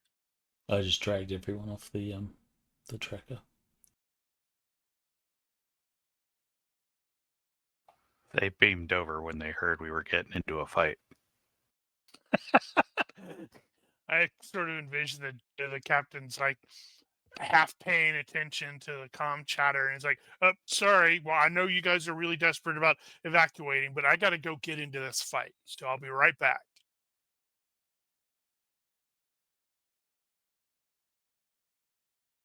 There's a fray out there with my name on it. Yeah, that's what I thought it was going to be. Was with the aliens that are going to get over there, the Ithic. They're like, I don't think we can trust them. I mean, listen to that accent. Do you have any idea what that accent is? You've had your six.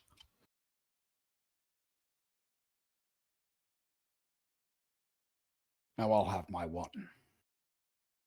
All right. Do you have a particular marching order? The red shirt and Lorian are probably taking up the front. That way, the red shirt, you have a greater opportunity to take the red shirt with an ambush. Seems logical. Suppose FX should take up the rear.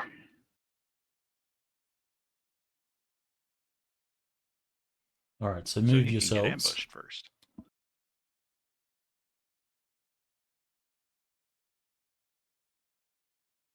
to the marching order that you want.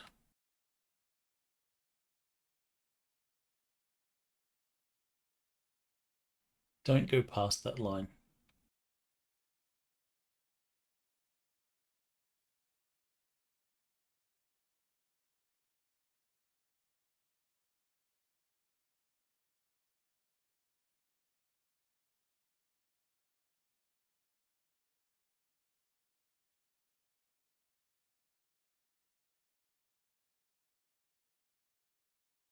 That seems rightish.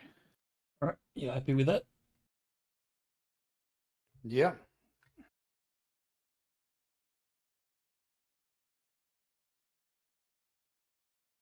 Yep, yep.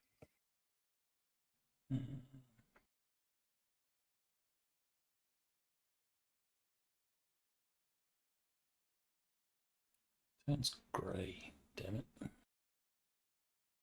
RPG.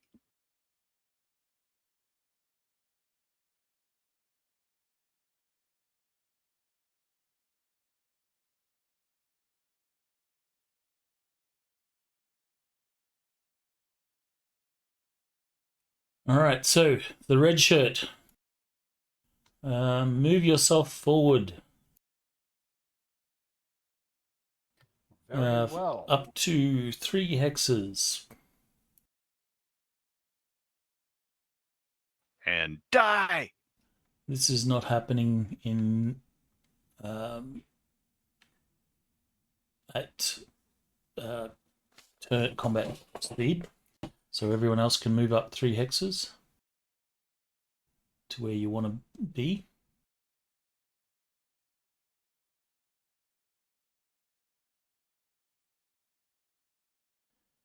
The gravity is still all messed up, so those of you that are nauseous are still nauseous, and the others are, you're just wishing you didn't have breakfast. It would have been a lot easier. Red shirt. As you sort of step... Do we have a nauseated effect?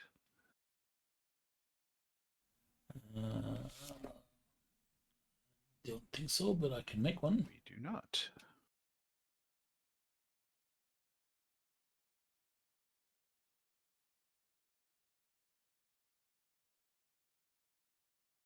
Now remember, Nosh, when he makes you make the dodge check, you need to critically succeed just to mock him.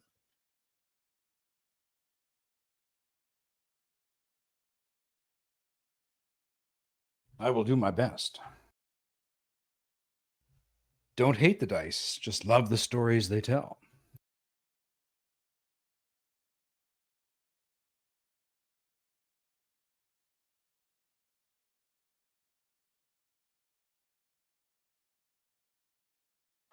Those wouldn't happen to be explosive barrels, would they?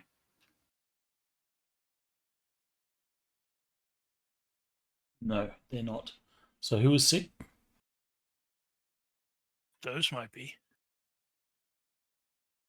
So gold shirt failed, and I think one of the blue shirts.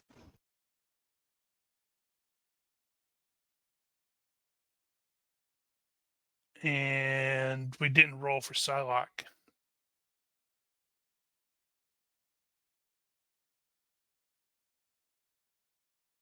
Yeah, gold shirt, blue shirt. Do Psylocke.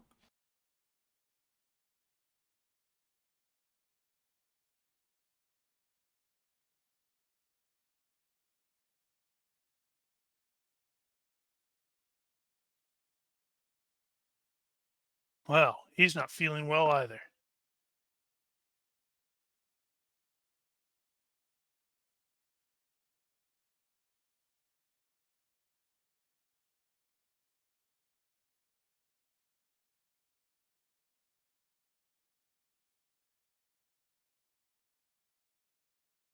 All right, so that's everyone.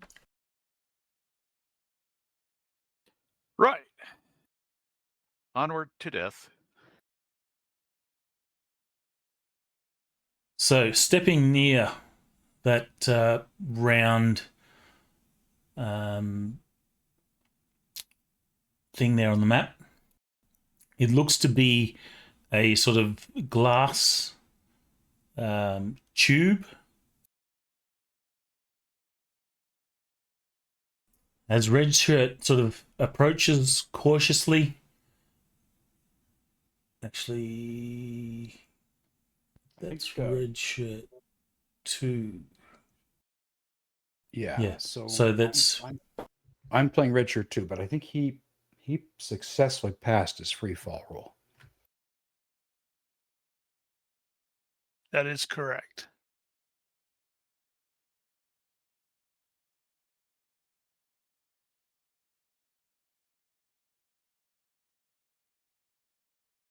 So the rest of Oh, you I sick. think it was blue that failed. Sucker. Yeah. Yeah, unfortunately the tokens are the wrong color.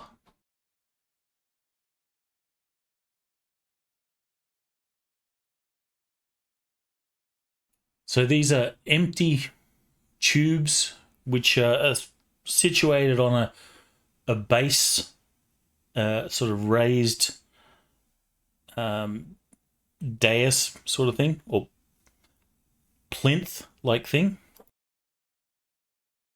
As the Redshirt 2 approaches, there is like a camera flash of light around his body, and then inside this tube materializes an exact copy of Redshirt. That's unexpected. What the? So I started blasting. The And sorry, go ahead.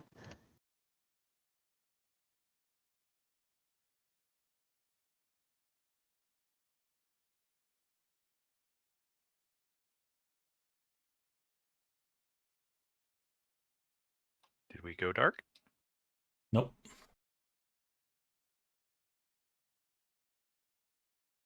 Now you Does can't make me tell. wonder, doesn't it?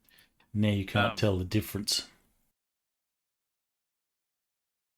I am going to tap blue on the shoulder and have him or her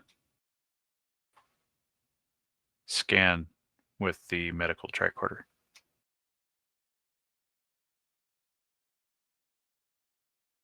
All right. So the exact copy of Redshirt 2 emerges from this tube and immediately begins to charge and attack Redshirt. So noted. I'm going to shoot the tube.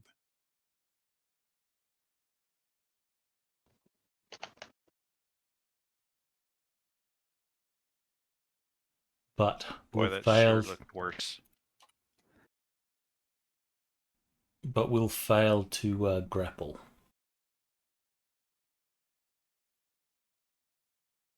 Can Redshirt 2 respond? We will now go into combat turns. All right. So Commander Lorian's marine training kicks in, and he shoots the tube. Yeah, that's Blowing within up the entire super ship. range. Yep, probably. Well, solves the problem, doesn't it? Yeah, geez. That's not going to be hard to hit at all. Zap. Maximum 5 hits. I don't think it's going to dodge. It's not dodging, so roll your damage. It has lightning reflexes.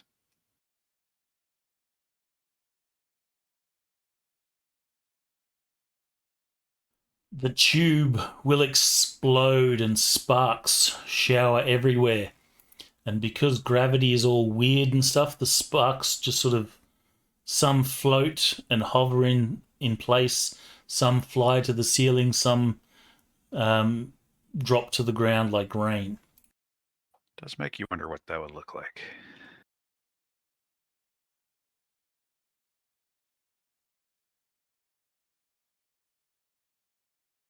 All right. Commander Psylocke is at the back and goes, "What's going on?" Blech.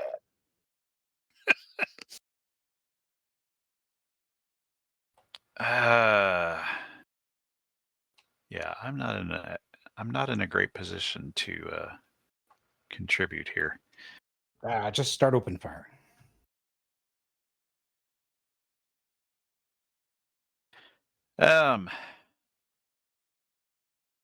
Okay, so the tube is exploded, but we have other tubes.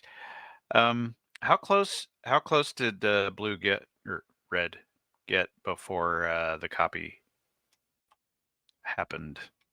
Sort of like one hex adjacent. So we could potentially keep our distance from the other ones. I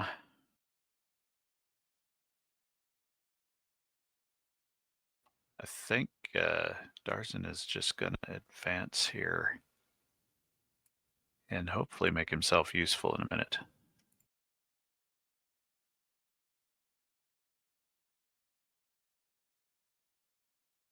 But he did direct the medical officer to take a scan, so hopefully you can identify whether or not that is an exact copy. All right, so I'll get Mel to roll the blue shirt scan. I don't have a sheet. I am gold shirt. Oh, okay. My bad. No worries. If you share it, I can roll it, but I just I'll roll can't it. get it right now.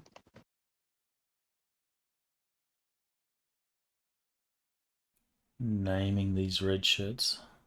That doesn't bode well. Mm-hmm.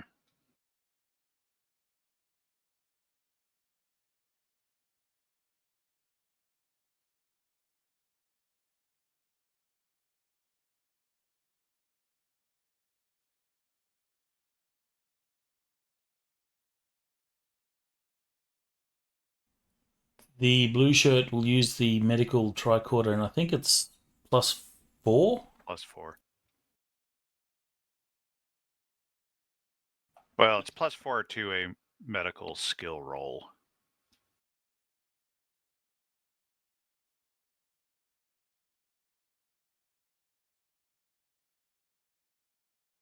Okay, so that's his turn spent. What's gold shirt gonna do? I'm trying to decide if gold shirt is just going to barf.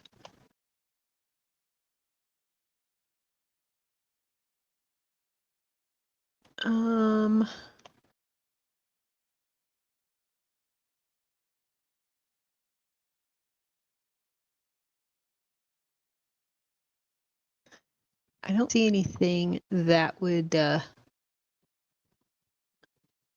be particularly useful here.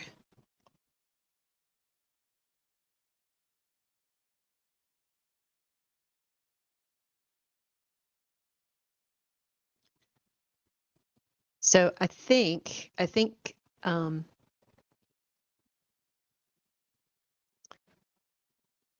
gold shirt is going to hold action until there's either a clear shot at an enemy or we get like more of a direct order.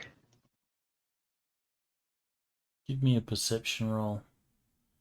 This is to see whether you know which red shirt is the real red shirt.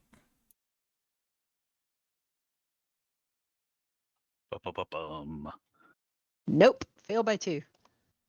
Yeah, you're struggling. You're seeing 2 identical copies. Actually, that's even worse because I should have applied, I think, a -2 to that because of the failed nausea. Yeah. So seeing double, basically. All right, I Nosh. guess you see quadruple. Okay, so first of all, this red shirt looks like Bruce Campbell. Of course it does. And Bruce Campbell lifts his phaser rifle, sets it to disintegrate 2, and says, "There can only be one, baby."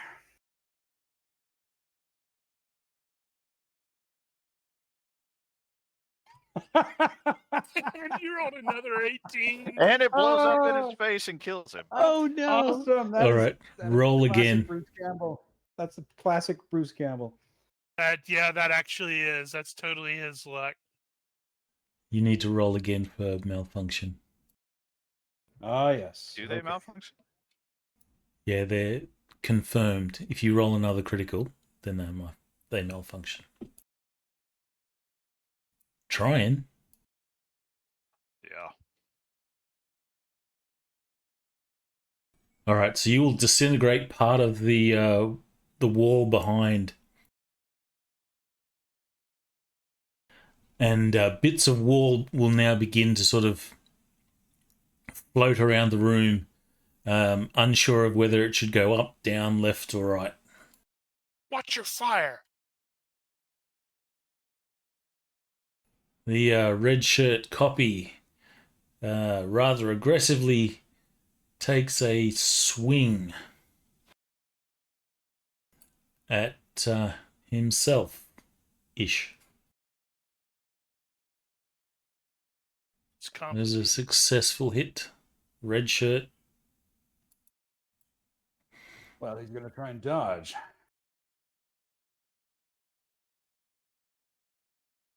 Nope. Wow.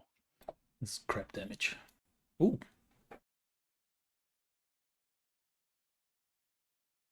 You'll have to adjust the damage for me, I think. Thank you. Done. Yeah. And there'll be like this moment of like Bruce Campbell's head cocking over and ow!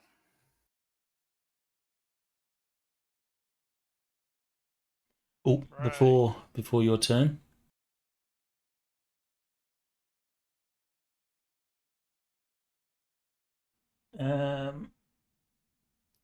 Who's going to get flashed? There's what? 1, 2, 3, 4.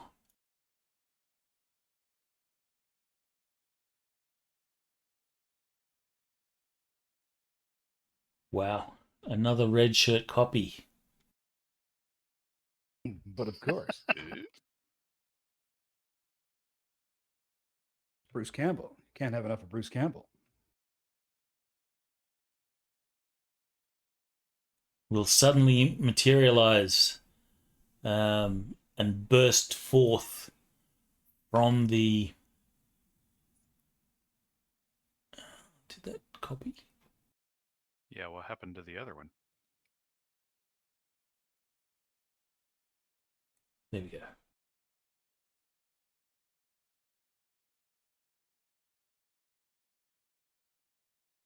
It will do a move and attack on the commander.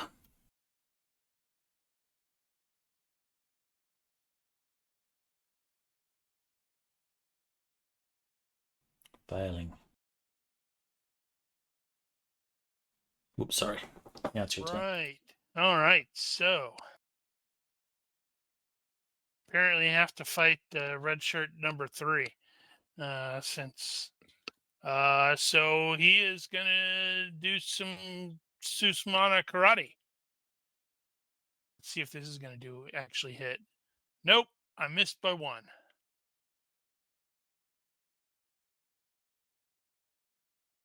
Psylocke All right, GM, you need to goes. stop advancing the tracker. All right, Dallas. Well, Shoot the pods. I can potentially do that. Why the hell not?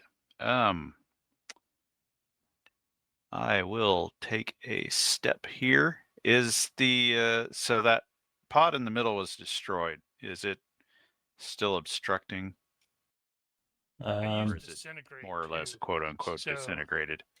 It's more or less disintegrated. Okay.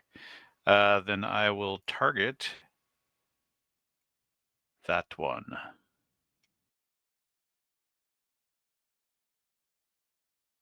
And I am just going to make a base roll because it's probably not too difficult to hit. Brain, this is beam weapons, not guns. Beams away. I have Do succeeded. damage. I will do some damage. Crap, I should have rolled that off the thing. that's Is gonna that be a 1 hit. Oh no, 2 hits because 2 hits? your Is it recoil range. too? Well, no, just No. your range. You're gonna be at -1 range, and so Oh, that's okay. a was it phaser 2? Is it Recoil phaser 1. 2? Yeah. Because I actually have both on here, and I didn't know which one. Phaser 1 is the small thing that almost looks like a key fob. And Phaser Right. 2 is the actual cool-looking ray gun thing that they use. I'm going to get rid of that one. Okay, and I'm going to assume we had this on disintegrate for this purpose, I guess. Well, that was a solid roll. One roll for all hits. I think it was just one hit anyway. Recoil 1, you succeeded by 2. That'd be 2 hits, wouldn't it? Well, I tell you what, I'll make it one roll for all hits. Awesome. GM Why likes would you do that? The GM hates that. Because All right, that one will more or less explode as well.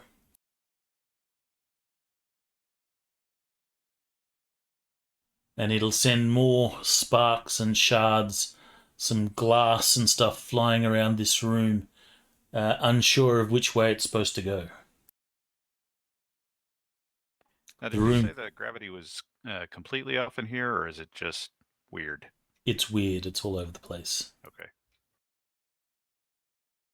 So these fragments are now becoming potential obstacles.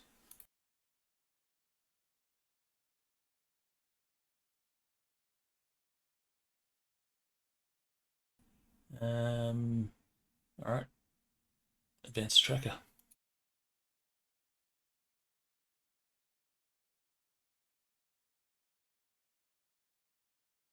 Oh, right. Forgot how this thing works.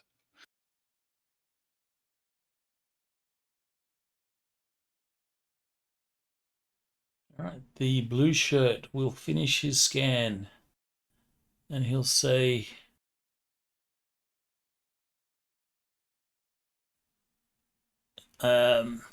well, there's two of them now. And as far as I can tell, they appear to be identical copies.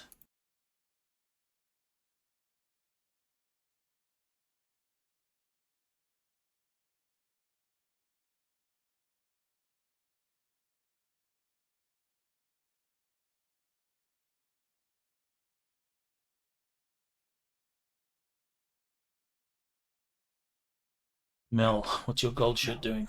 Okay. Oh, sorry. All right. So I think he can puzzle out that the one attacking the commander is not a good one. So I think he's gonna move and let me see what I got.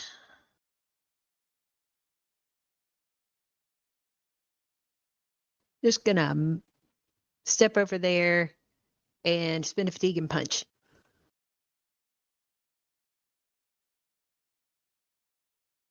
What's the fatigue for?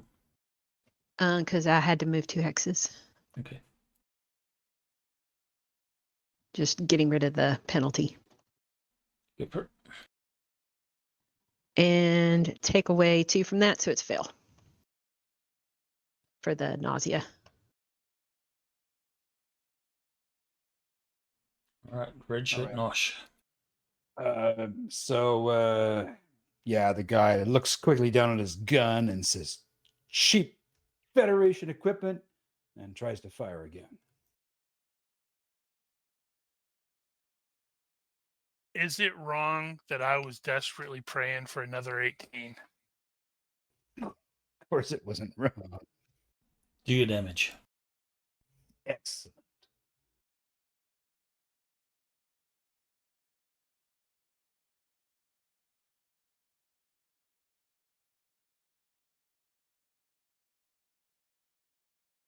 Well, you've just killed a man, so we're gonna have to make sure to schedule you in for an appointment with the ship counselor.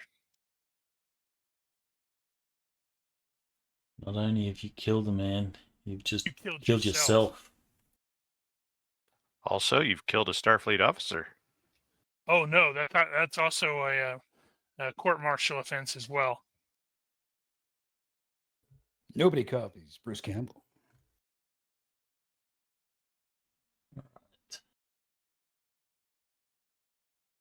Yeah, 44 Ash. points of Nice damage. stuff. That's probably like at least 3 death checks.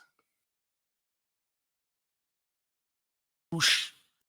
He evaporates with a scream.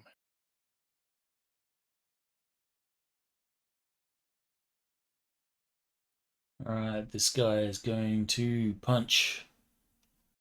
So, is the guy that's left Bad Ash or Goody Two Shoes Ash? Yeah, who got vaporized? These That's guys have- a miss. Do these guys have rifles in their hands? They don't. Well, then you know.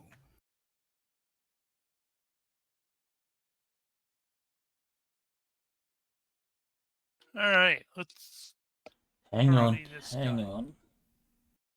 How many we got? 5. Roll a d10.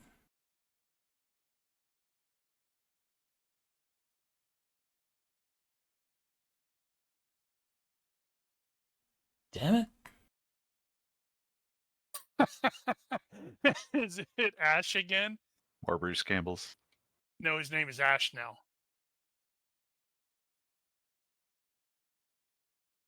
Alright. These machines seem to only want to produce red shirts. It seems appropriate to me.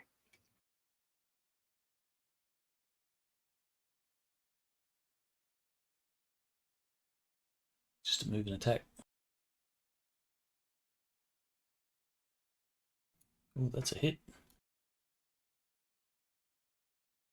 Dodge, red shirt.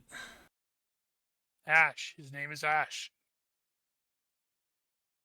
Attacking me again.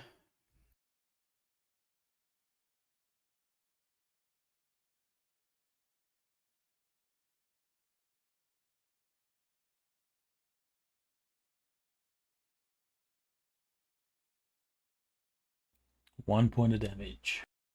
Ow! All right. Whoops. Trying to cheat me out of my attack. I'm gonna karate punch this guy. Success by 6. Though it's not really karate, it's Susmana. Wow, he dodged. Just. That's irritating. Solix Pity going, they're what's not going on? nauseated. Pity they're not nauseated. They're bad guys. Of course they're not nauseated. Crap, now I'm starting to get confused as to which one's which. You have your mission. Shoot the third thing. Yeah, unfortunately, I got a gold shirt in the way. It's fine. Just shoot through me. I'm worthless. Now I kind of hope that the red shirt is the only one that gets copied. I know, right? That should totally. You should just make that be the case.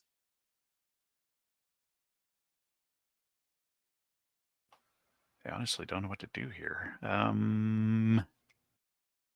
Well, you could move through the gold shirt's X. I guess. And that would give you a partial cover shot at the last tube. Oh, that's what Be you're brave. thinking. Well, I mean, guess that makes sense. That's a sensible thing to do. I'll do that. I'm sure Red Shirt's got himself covered over there. All right, I'll shoot the other thing. So that is going to be 1, 2, 3. Actually, you're not going to have partial cover because he's actually in close with red shirt. So red shirt's in close with red shirt Ash. Okay. Looks like probably -1-ish. Never minding size mod or anything like that. So we'll just plug that in and roll from the proper thing this time. And hit him with 3 hits Roll on damage. the thingy. I will roll once. Don't screw me over. You kind of screwed me over. I guess that was probably average-ish. It is still sufficient to make it explode into a shower of sparks and fragments, and this room is now sort of lit with rain going, sparks of rain going all sorts of directions. We all have to go the other direction so we can be backlit by all the sparks and everything and look awesome.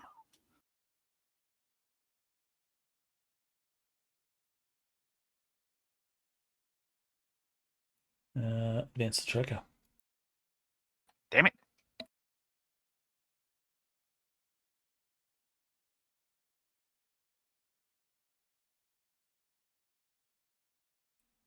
Blue shirt says, I'm starting to get confused. Who's who?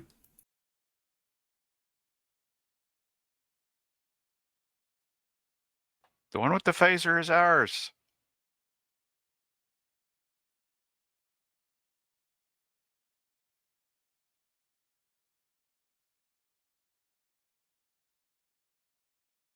All right. Gold shirt Mel. All right. So he's going to try to do another punch at the red shirt in front of him. All right. Which one? The one that's attacking Lorian. Sure you don't want to attack the other one? Nope, that is a fail. I don't think you can get to the other one. But it would be funny, wouldn't it be? Maybe next turn. All right. Red shirt Ash. Ash says, replicant, original. I'm the guy with the gun. There you go.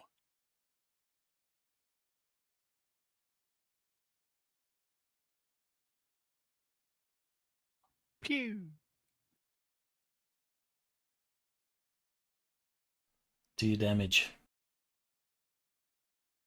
Ah!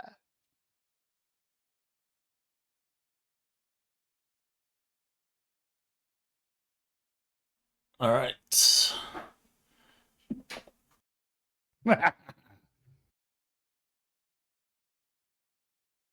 He will disintegrate. Well, that's appropriate.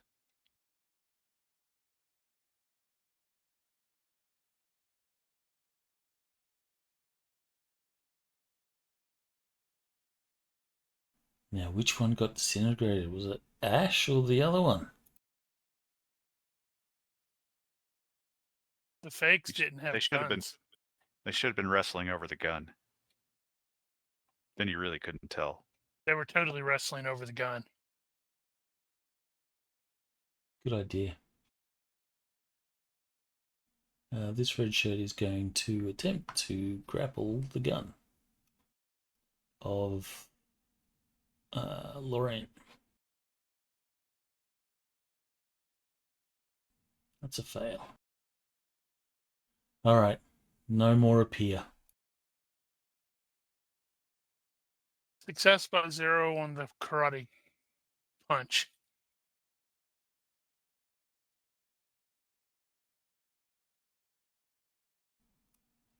Really? Good lord. Just our luck.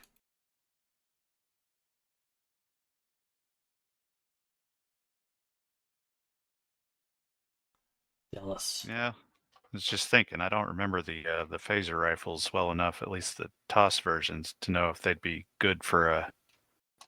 No, Butt they look strike. like they'd break. They look like they'd break. I would copy it, but my computer's being super stupid right now. So it's like, good lord. So Commander Lorian has been engaging in melee. I think I am actually going to. So Bad Ash here is actually in melee with Lorian, so they're in the same hex. Which hex is that? Mine. So if he has stepped into Lorian's, then what I'm going to do is step into his, or what used to be his, which will be rear hex for him. And I will seize him. All right, make your roll. And I'm just going to do a basic That grab would here. also be rear hex, so no defense. Rolling the thing. That was a shitty roll, but it'll work. All right, so you have him grappled. I can't do the Vulcan neck pinch. Yeah, me neither. All right. That's disappointing. Nope. I'm gonna... There. Stupid turn thing. All right. Since the situation seems mostly under control, you've got this guy grappled. What is your intention with him? Yeah, that's like, what do we do with this? I mean, we don't want to necessarily just straight up murder someone. Well, Well, I we do think- have the medic. He should have some kind of like a sedative That's true. in a hypo spray. They do that all the time Hypo in the hip. show. Well, my first reaction here was to see if we can't get him to answer some questions, see if he actually has the same memories and mentality as his original. Interesting. Just basic. Who are you? What are you? All Why right. are you? So he will continue to you? struggle against. I guess you have him like in a full Nelson or something like that. Yeah, something like Well, that. once he's remotely there, I can kind of take that over and quite a bit Mhm. stronger, I think. Plus, we may have like cool, I don't know, binders or something. Oh, yep, I know. It's going to be electrical tape pulled from Psylocke's pack, kit, whatever. There you go. Who are you? How did you come to being? Why are you foaming at the mouth? All right. So this red shirt, Badass. Badash. You cannot tell the difference. It's almost like a Fascinating. identical copy, except for the fact that he is hyper aggressive. Doesn't seem to be speaking any sort of language that you understand. It's just sort of grunts, and he's just trying to break his bonds and escape whatever grip or whatever method you've chosen to secure him. Okay. So I am super tempted here to, after we dose them, have him beamed back over with the express thing to, it's like, okay, secure this person in the brig. It just was created. We don't know what this is.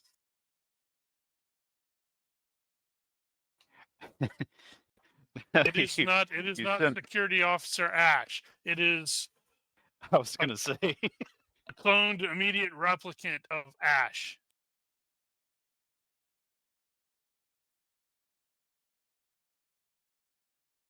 All right, so your intention is to send him back to the ship? Absolutely, we got it. We can't just whack a person. We're Starfleet. We're better than that. I mean, he could be a legitimate new person. Exactly. Maybe, once with some proper counseling, Ash will have a brother. All right. Won't that surprise his mother? The only way you can sort of control this guy is to sedate him, which Blue Shirt will do. He'll inject him Then it'll be like with a hypo. Lorian to Lexington, we have one to beam over. You need to secure this individual in the brig. This is not Security Officer Ash. It was just something that was cloned. There are two others, but they are totally deceased. All They're right. like, oh God, not another cloning fiasco. Is it Tuesday already? Was this a transporter thing? This does not appear to have been a transported accident. Oh yeah, timeline note, based off of when we're at, everybody actually knows that Romulans look like Vulcans at this point. Because all of the Oh, do they? shenanigans with Kirk, where they discovered that fact, Right. happened previously. Like last year, the year before. Yeah, Darzan. Actually, yeah, go ahead. Darzan is going to be super disappointed that we had to blow up these things because he really would have liked to seen how these things work. Well, maybe we can find the schematics in the computer core.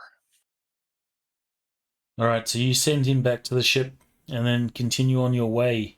Yep. You then find yourself heading into Sound this like a little room. nerve pinch.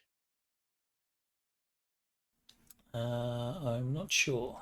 Yeah, that's a good point. In any case, this room here seems to have the worst effects of the fluctuating gravity, as you will see these barrels and boxes will be slamming from floor to ceiling, wall, and so on, as the gravity just shifts randomly and unpredictably. That is Well, that's moderately tricky. disconcerting. Vaporize the barrels? Well, that's not the main problem. As soon as you enter the room, you're going to be going, you'll fall to the ceiling, then the floor, and then the walls, and so on. Well, one thing at a Right. time. Commander Dallas, Commander Psylocke, options, please. I would prefer not to be turned into a ping pong ball. We have not been able to determine what sort of artificial gravity they actually have in here. And I don't think we've been able to determine any sort of control mechanisms at this point. So, In your process of getting to this room, you've sort of been forced to stabilize yourselves by holding onto the walls, and you'd feel yourself become weightless for a minute, and then you sort of be pushed into the wall, and it just intensifies as you get into this room. I'm telling you, Lorian is totally thinking this is going to make an excellent training exercise that I'm going to write up, where I play merry havoc with with gravity.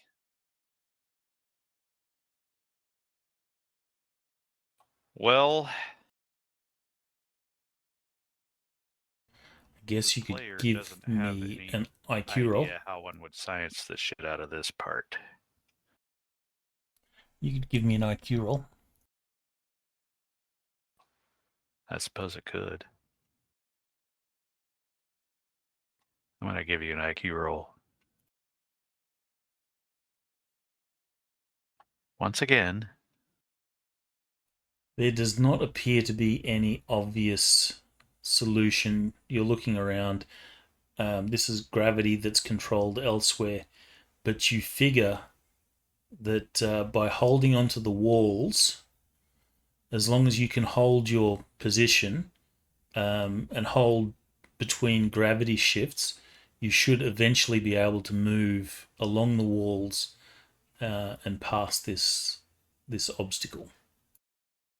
There is a chance that you might get hit or buffeted by a barrel or something like that. We do not want to lose one of the red shirt / blue shirt / gold shirts to random barrels. That would just be embarrassing. Also, blue shirt medic needs to attend to red shirt Ash's injuries. did he get hit? Yeah, he got smacked around a couple times. It's 1 + 1, so 2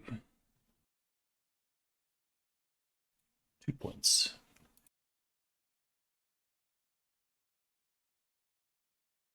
Well, if that's all we can do, then Lorian will go in first and try to get over to the other area to establish like a beachhead. Can we observe whether or not there is any sort of debris exhibiting the same behavior beyond this room? You will see that there is some behavior, much like is in the corridor that you're currently in. Okay, so also I'm going to focus on one of the barrels for while the science guys are discussing, and see if there's any discernible pattern between how the gravity is Yeah. fluctuating. Like if it's always going up, down, left, right, up, down, left, right. Do the Half-Life jumping puzzle thing here. Figure out what the pattern is and Yes, follow it. this Okay. reminds me of a boarding action on an Orion Corvette. Give me a universe reaction roll. I can do that. And let's see what the universe says. Nope. The universe says there is no discernible pattern. And sometimes it is, the gravity will shift, and it'll maintain that for like a second, and then shift again, and barrels will slide across the floor, or wherever they go. So everything in here is just being sort of inceptioned around the place. How disappointing.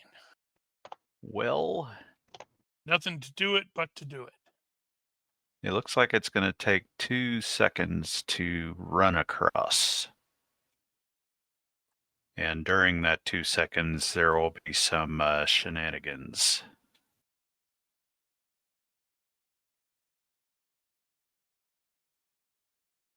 So that might involve some impromptu acrobatics.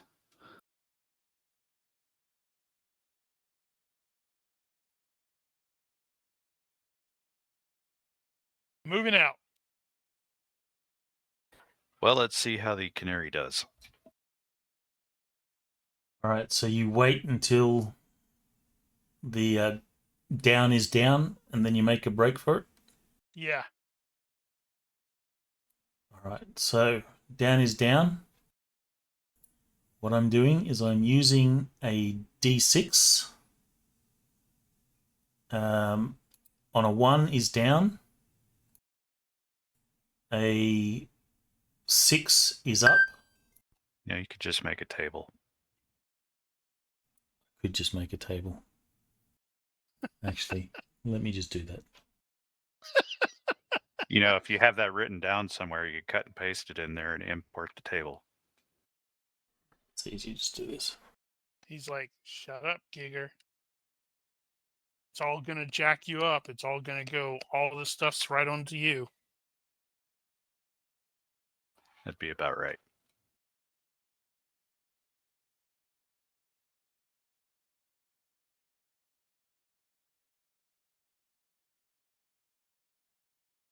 So which way is up? Up. The floor is down. The roof is up. I guess technically there is artificial gravity in here, and there is a down set, whether or not it exists in the universe.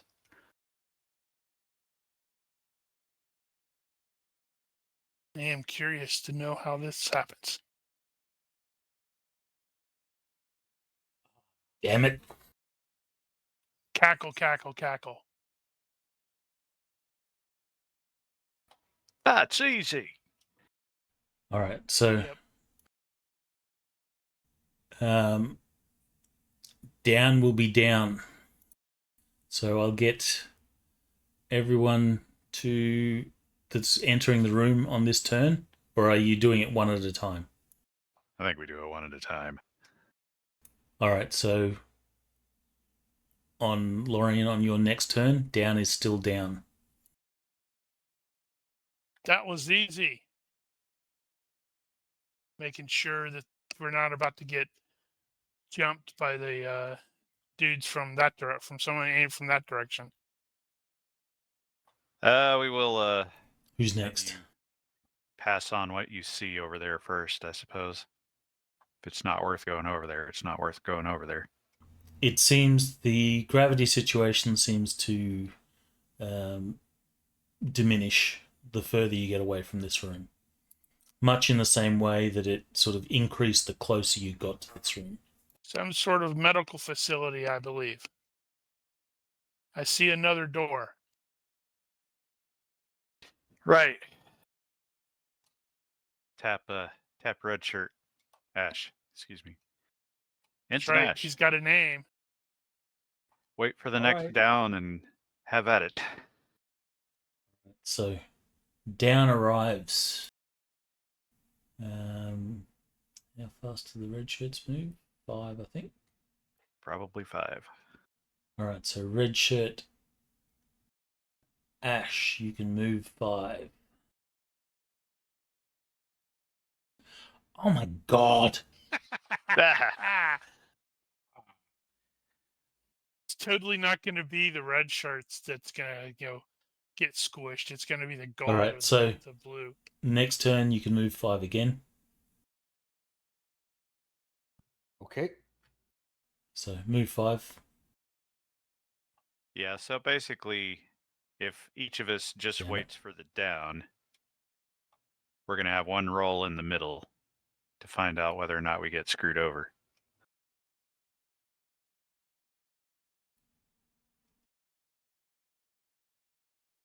Actually, I won't take that roll. Who's committing to the action next? All right.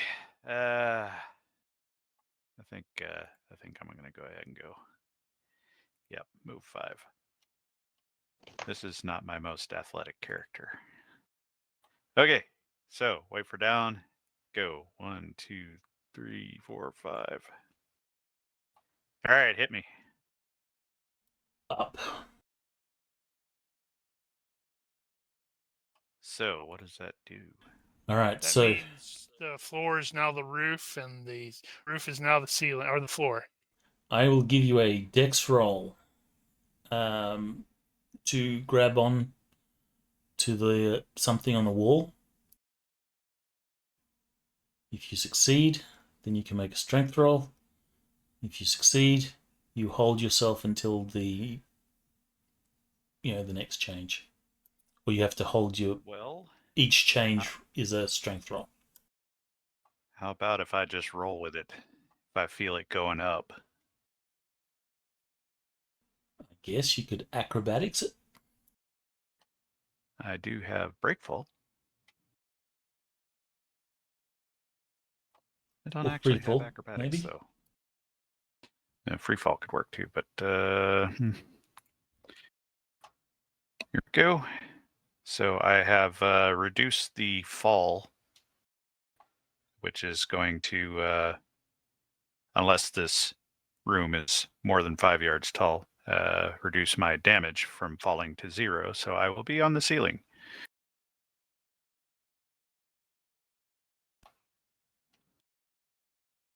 Okay, so you'll be on the ceiling. However, you will be prone. That is just what occurred to me, is if you fall, are you automatically prone? Well, that's what a break fall is. At least in judo. Yeah, well, I know that, but yeah, I'm not sure. I think probably so, in which case I'm basically doing a change posture. All right, so you will change posture. Which means this is going to get worse. All right, I'm going to have to grab something this time. So, which way is that? West. Yeah, which way is west? Or is that on the That way. 2D plane that we're looking at? On the 2D plane. All right, Dex it is. Here we go. You should let it go, and I can grab your hand.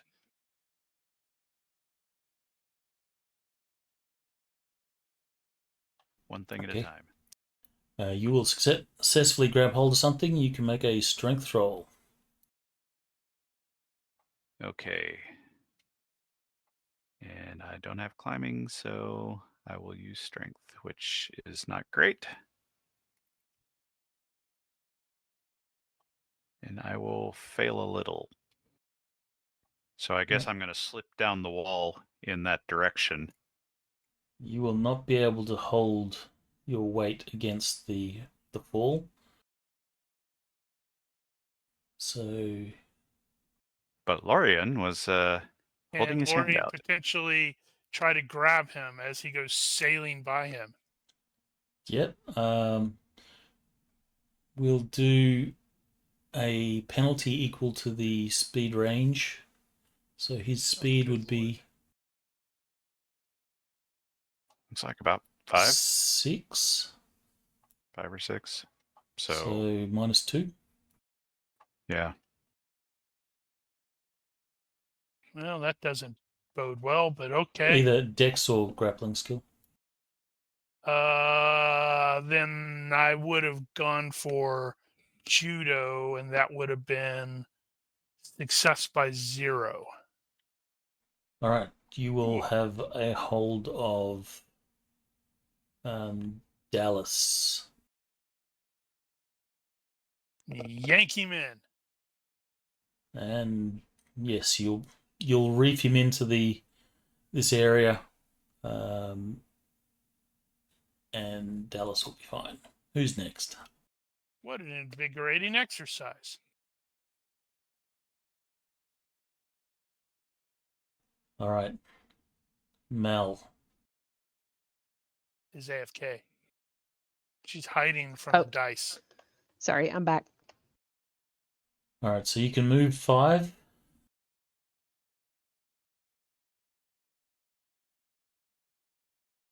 Okay. Gets you to that hex.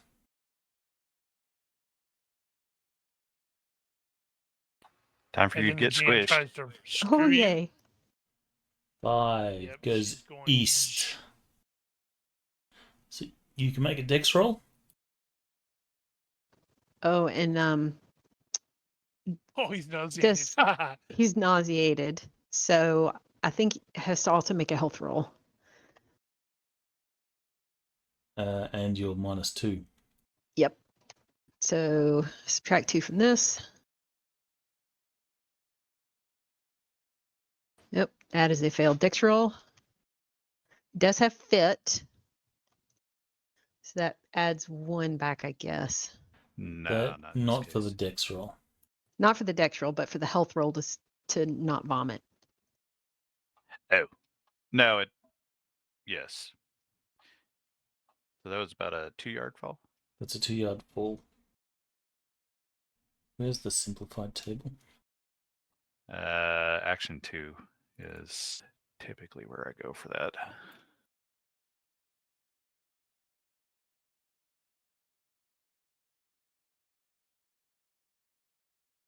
Page 19. 2 yards is 1d plus 1. Jeez. Whew. Not vomiting. All right, 4 points of damage. Gonna hurt Ow. though. Guess you should probably roll random hit because you could potentially break Oh, crap. Hang on. limbs. Okay, so the dexterity is success by 0. No, I'm sorry. I've rolled off the wrong sheet.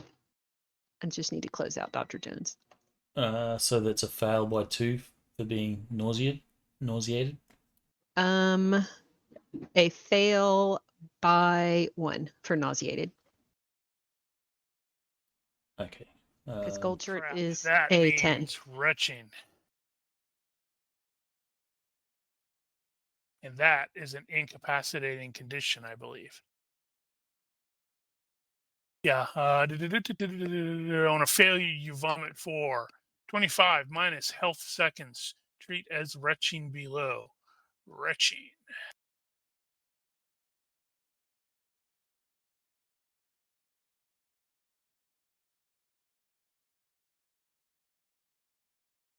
All right. Okay, So- I don't have a box for reducing hit points. Yeah, Jim has to do it for the I do it. NPCs. Okay. All right. So you'll take some damage, More and importantly, you are retching. it's throwing up. So now we've got vomit all over the area. I need a All right. minute. So incapacitating means you can't do anything. All these afflictions prevent you from taking voluntary action for the duration. In addition to their other effects, you're effectively stunned. In combat, you must do nothing on your turn. If an affliction that's lets gonna you suck. drop, you can sit, kneel, go prone, etc. If standing or go prone, that it really sucks. And all that vomit is in that terrible undiscovered country. Uh-huh. And now CGI. it's going this way. Ugh.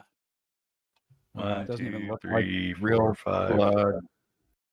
Doesn't look like real vomit. Psylocke needs to like scramble up there and try to snatch her or Okay, catch that one's Gold. going to be 2D. Yeah, I Psylocke guess needs to try Psylocke to- can attempt a grapple.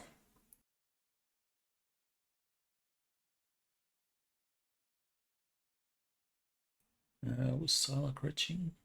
I don't think we rolled for him. Oh no, we did. We did. Oh crap, he is nauseated. Damn it, that's gonna suck. Yeah, We're gonna lose a blue shirt first. Well, Or gold shirt first. like the 3 people who are left behind are the one who failed their nausea thing, so they're all Ugh. That is amusing. yeah. Psylocke fails to grab. So That's how gonna much hurt. damage is it? 2? You should let Mel 2D. roll it. Should. Ugh. Crunch into the barrels. Damn it. Ow. How do I damn it, how do I get in there and try to pull them out? Still retching. Unfortunately, Gold Shirt is at the mercy of gravity. Location? Oh, yes.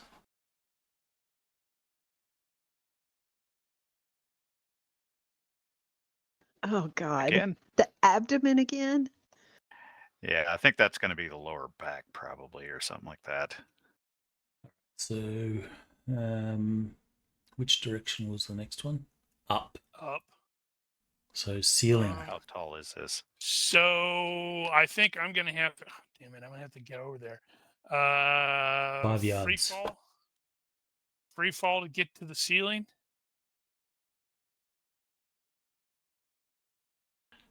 Sure. It's just reversed. So the ceiling is the floor.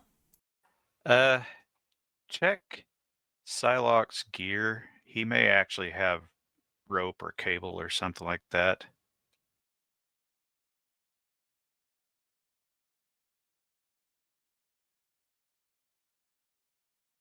Five.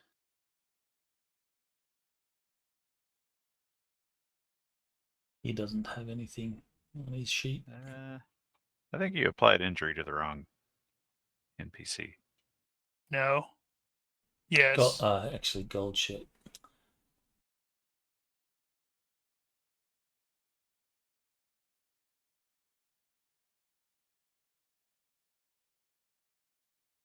There we go.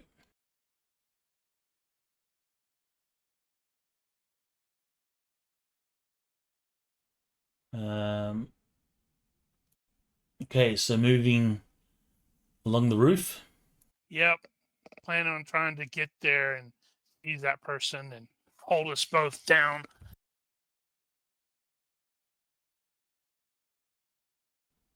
4 south. Lucky changes bastard. to there, that direction. So Doesn't move. Gold shirt doesn't move, and I can try to grab something. Yeah. Successful. And you said then And a a strength roll. You're as strong as an ox, so you're able to hold your position there. Right, but I still want to get over there where Gold Shirt is. I guess on your turn you could control drop. Yeah, that's probably what I'd try to do then. Alright, so since we're not going in turns, you will control drop. So you're now on the floor next to Gold Shirt. Gonna grab a hold of Gold Shirt.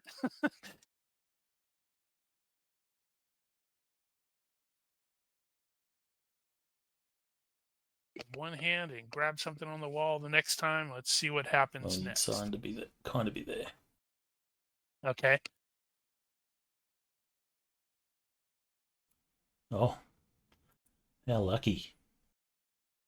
Indeed. Can we move against the direction? Like, can I try to go in that direction with them? Only to climb. Yeah, that'd So be you- climbing at that point. Okay. What would your movement be with Trying to get like 100 and So 140 encumbrance? 140? That's just Stand- medium. well, 3. standing up right there. So this is 2 yards. So your head is right around the hallway wall. So technically, you could horse him up, and Psylocke could grab him. Psylocke! Grab him. By the way, the wall that you're standing on is covered in various spots of vomit. Just letting you know. Among other things, I'm sure. Alright, so Psylocke will grab hold of Gold Shirt and begin hoisting him up. Let's see what happens. East. Lucky. Yep. So he gets a little boost getting pulled out.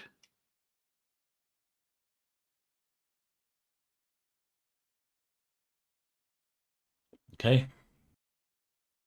Next turn. Down.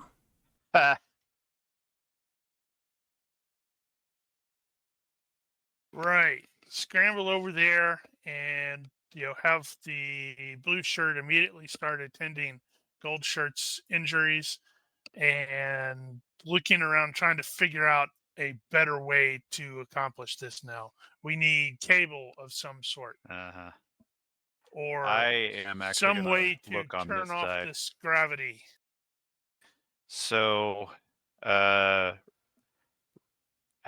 and Darzan are gonna check the other side of this door over here and see if just take a quick peek. We don't want to actually leave the room necessarily, but we also want to look around and see if we can find anything that'll help secure people. Oh, right. Nauseated is to the skill rolls as well. What is Blue Shirt's medical capability? Yeah, I was about to say, what is their normal skill? Is it 11, really? Yeah, Okay, so he's probably gonna. Good lord! Probably once he sees that he's nearly as incapacitated as well, then Lauren is probably going to step in and start doing that, and tell him to. You need to program something for nausea to get the 3 of you back on your feet.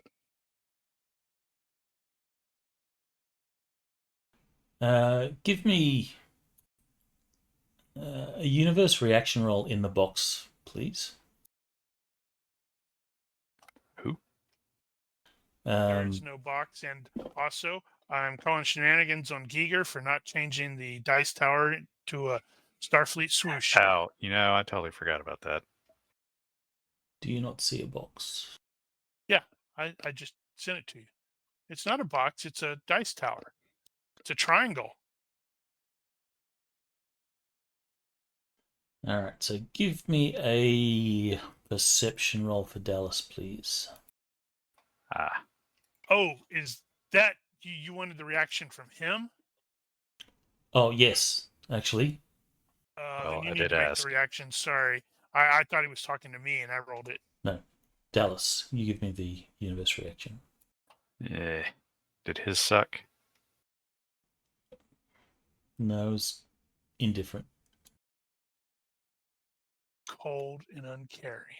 Okay.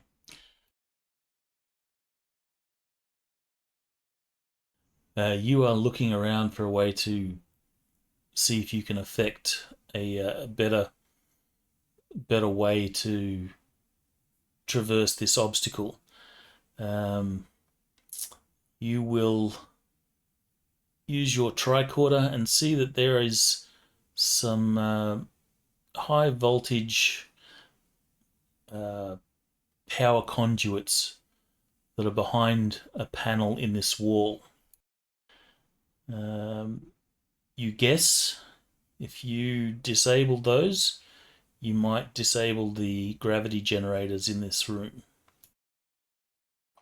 There's a lot of I maybes am. and mights in there. Well, let me think. I do have engineering, and technically I have electrical engineering since I am science. So I guess I don't necessarily need to consult with Psylocke, although I was considering it.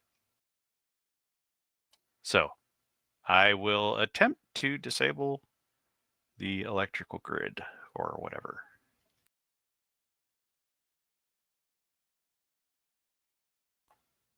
How shall I do this?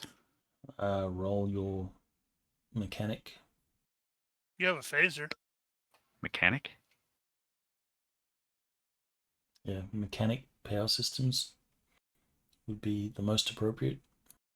Okay, we do not have mechanic. But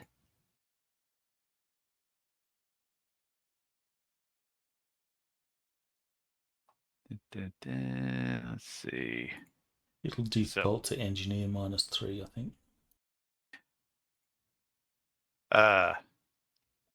Something like this would seem to be within the purview of what the Dallas symbiote might be capable of in his espionage training. So I am going to suddenly have it at IQ level. Okay. And he will make an excellent roll while cursing up a storm. All right, so you will reef off the panel. You will see the power conduits that need to be disabled. You don't have any tools, so the only way you can do it is with your phaser. You will give it a shot, and suddenly there is some sparks and explosions.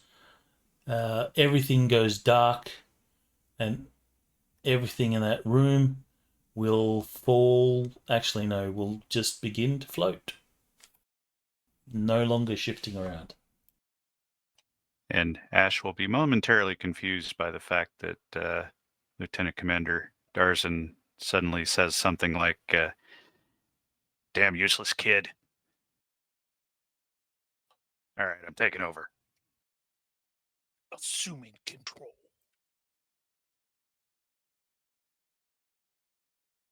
I think I got it. Did I get it? It appears so.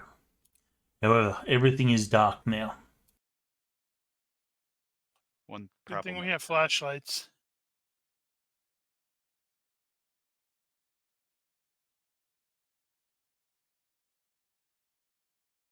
All right, we need to attend to the injured person. Just barely. 3 points. That is still not great. No longer at half move and dodge. Need to program that for to get rid of the nauseated or suppress it. Well, the nausea is gone since the source of the weird gravity is also gone. Ah, okay. Very good. Well then, should rejoin you. The effects should go away from the combat tracker. I think the GM has to do that.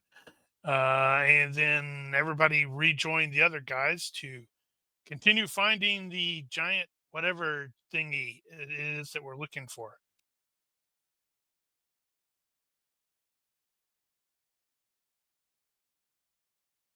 I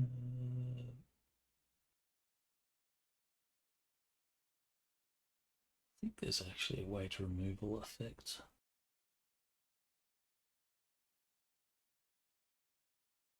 Nope. Absolutely going to have to remember this entire scenario for security training. Possibly incorporating it with damage control training as well. Indeed. Fascinating. Has disabling the power disabled this door? It has disabled the door, but you can use a bit of strength. I'm gonna have to And carry this one. you do, however, find that you hear some like creaking and stuff of panels and floors.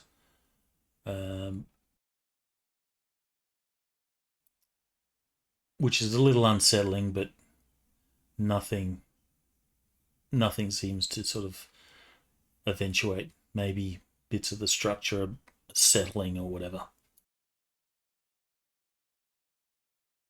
We are Is in it orbit settling or around a unsettling? black hole.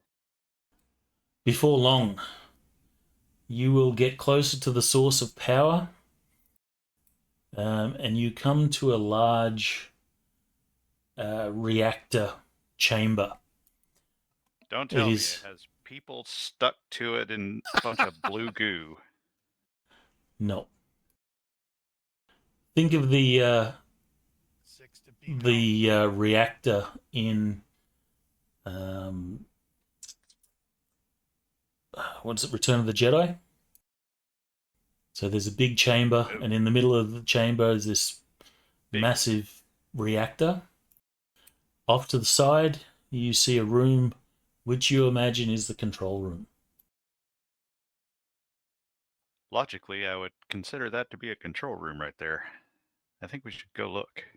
And Commander Lorian is going to briefly look at the massive reactor and momentarily regret that his father is no longer around to see these sorts of things.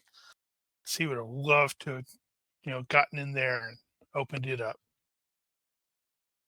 All right, Yes. so in your traversing, this has taken some time. It's gonna take a little bit Hours take sort of some thing. time to evacuate everybody too. On board the ship, what are the captain's instructions?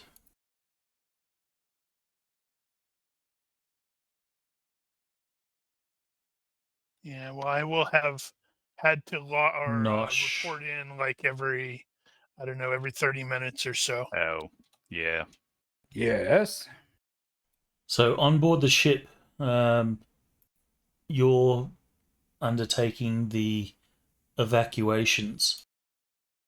Is there anything in particular that you intend to do? You have Abyss Station itself. I'm just going to close this map.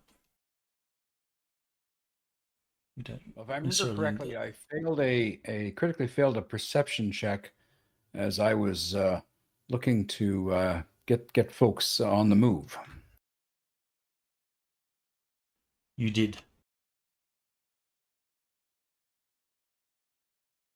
Okay, well, basically all I would be all if I you would can be just doing. broad strokes the evacuation procedure, you've got the planet, and you've also got all the Starfleet personnel on Abyss Station.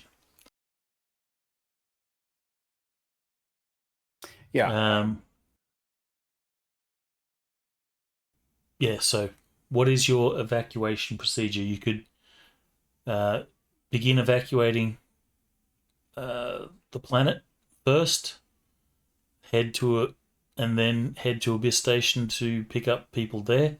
Or you could perhaps go to Abyss Station, pick up the Starfleet people and all the Starfleet necessities that they wish to bring, and then come to the planet. We'll start with the planet, but definitely get the message to the station that they should be prepared to evacuate. But I'm also looking to hear something from Commander Tala about what she knew about the nature of these people. All right, so you will be able to hail Commander Tala, and she says, one moment while I bring up my picture.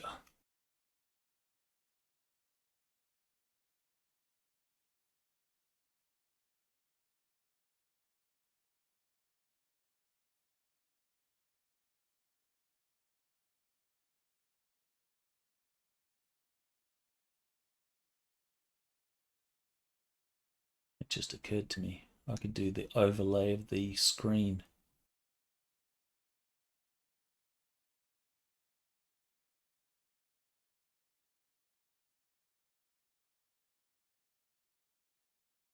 She will say, Captain, we are running very short on time. I hope this will be quick. Yes, so we've determined that these people are not humanoid, but they are rather android. Were you aware of this? There is a sort of long pause, and she will say, yes, Captain. And there was some reason why you didn't want to tell me this? Our research here is classified. Well, very Unfortunately, well. However, I was not permitted to discuss this with you. very well. Well, I'll be taking this up with my higher chain of command to talk to your higher chain of command, because had we known, we could have had a far easier way of trying to convince them to join us. That's all I'm saying. Anyway, prepare your people to evacuate, and we'll be there as soon as we get the rest of these people off the planet. Captain, has there been any word of my personnel that were on board the alien base? What has been transmitted to me at this point? There's at least one that has that did survive and has been beamed over to medical. We received one of your crew who survived, and we are giving them medical care at this point. Doesn't mean that there are no others, that we just haven't found them yet. And my people are still completing the search of the vessel. She says, Captain, if you would permit me, I would like to take some of my personnel here and investigate the alien base, see if I can find my crew or my personnel.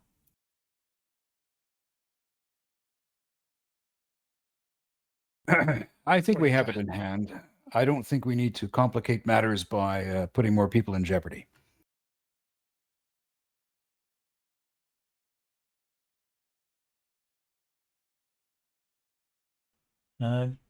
Give me... I think you had the skill. Body language. Give me a body language roll into the box, please. Okay. That means she's lying.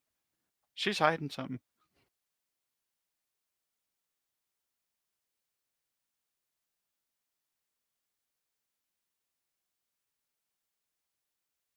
She will say, very well, Captain. We await your arrival so we can continue we can begin our evacuation. You will see something unusual, especially given that she's a Vulcan. You can see aggravation in her body language. All right, and I say over and out. And then I'm going to ask them to patch me through to my own command.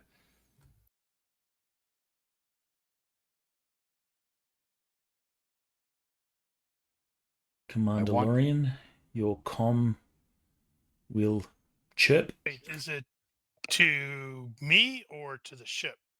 Oh. Yeah. Who's it to?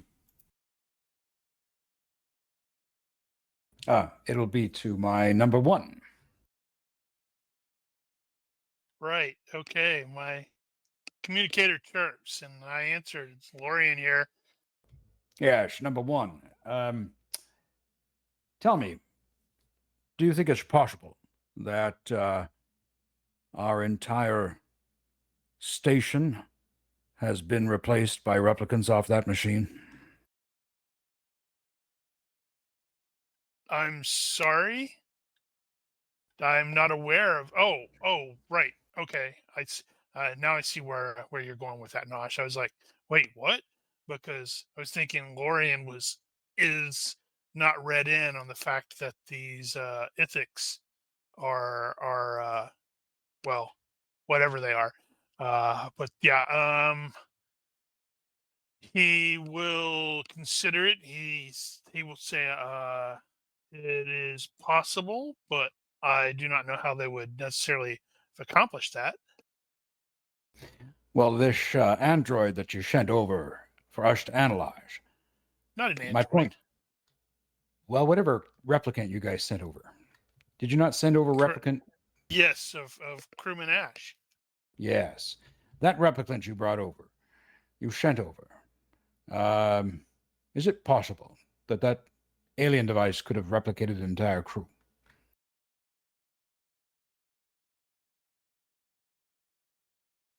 It's entirely possible. Very good. Carry on. If you see any more crew, please advise me if you can sense if they are human, Vulcan, or replicants. We were not able to determine any difference between Crewman Ash and the clone from our when we encountered it at all. You They gave a seemed visual. completely. You gave a We visual scanned it. inspection. You scanned it. It was scanned, yes. Then I'll say By over and out. a blue shirt guy. I'll say over and out, and I'm going to go to medical bay to ask if they've assessed the replicant. All right, you can give me a medical roll for Dr. Jones. She's got no time for love. Success by 2. All right, you have scanned these people, and as far as you can tell, they are an identical clone. Which is very distressing. So no So mechanical. I scanned the one in the brig. Yes.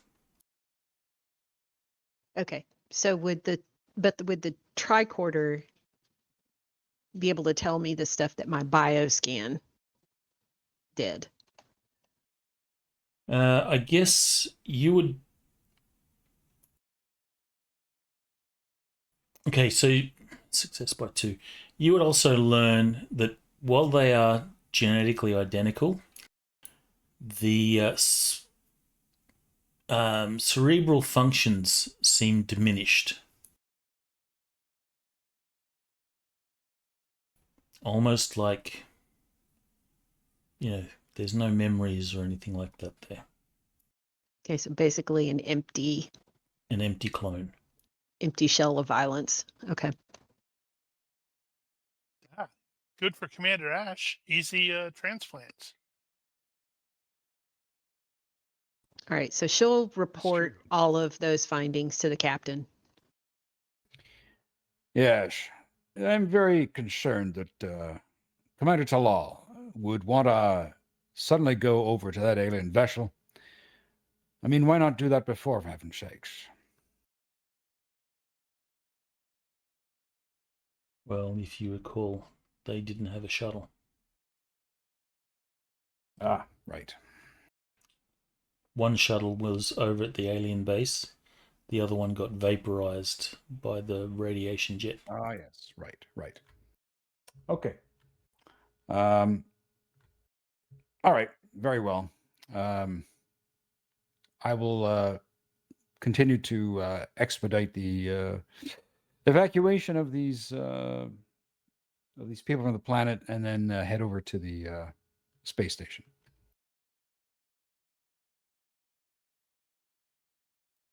Okay, the evacuation takes, I guess, several hours.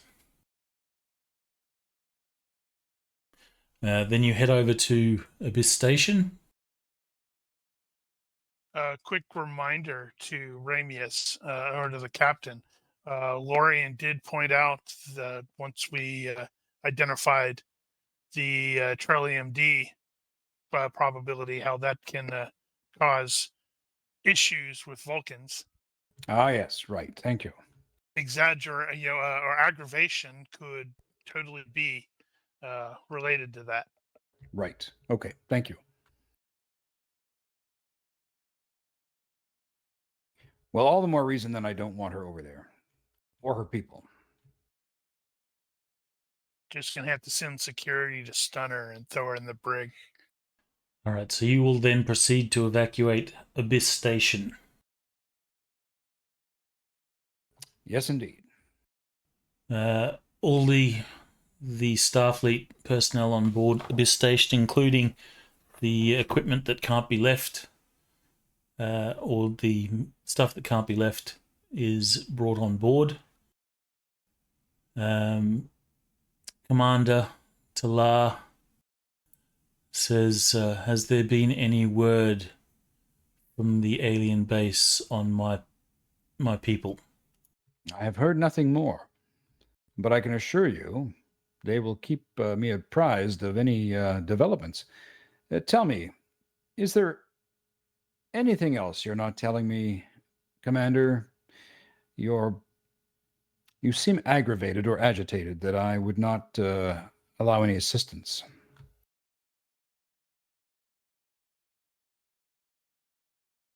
She'll sort of raise an eyebrow, and she says, Captain, you must be mistaken. I am a Vulcan. Vulcans do not get aggravated. Is that so? Well, I would say something's aggravating you, my Vulcan colleague.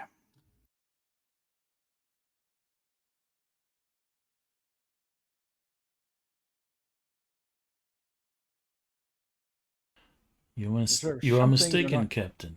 Is there something you're not telling me about that alien station that might be putting our crew and our efforts in jeopardy? Well, that alien station is, of course, of great scientific importance. Yes. It would be a disaster if it is lost. And Yes. then, of course, there is my crew on board. I am responsible for all souls on Abyss Station. I'm just going to do a Federation law roll. When do what do I know about being able to take over her command under as a There you starship go. captain? That's the ticket. Seize power. Become Commodore Ramius. Well, you can technically pull rank. You do outrank her. Yeah, but they're not in the same chain of command. Well, you are captain of the ship. While she's on board your ship, she answers to you. I guess if you're looking to start ordering her personnel around, that might be an issue. No, I think this is more a question of knowing when can I,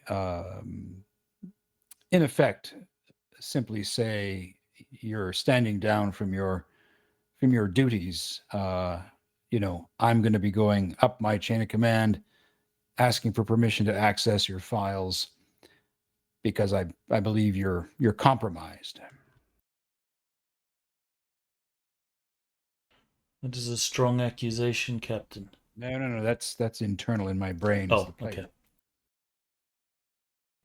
Well, you can just pull rank, confine her to her quarters. Yeah, what's she gonna do? She's on your ship. She can complain. Ooh, maybe you okay, should well- have the doctor check her out. Yeah. I'm going to say, if you don't mind, I'm going to order you to sick bay. I would like you to have a full medical by our doctor. I want to ensure that you are in good health before we continue making some decisions on how we're going to proceed. Captain, do you think this is really a good time for a medical exam? I Oh. feel fine. Dr. Jones will be very quick about it. You mean she feels fine? Vulcans don't feel. I am fine. Well, very well then. If you're fine, then the doctor shouldn't find anything wrong with you. This is illogical. It is not a good use of my time. Right. Well, you have your orders. Very well, Captain. Now she's gonna go in there and stun Dr. Jones. Catfight. Gonna roll She an will- 18 on the ensuing check. She will start heading off to medical. And I will bounce back on comms to Lorian and say, status report, Commander. It is around about this time that you have arrived at the control room. We have reached the control room for the reactor. Entering now. Stand by. Then everything explodes, and that's all she wrote. Whole universe dies That'd be about right, wouldn't it? because Dallas pushed the wrong button.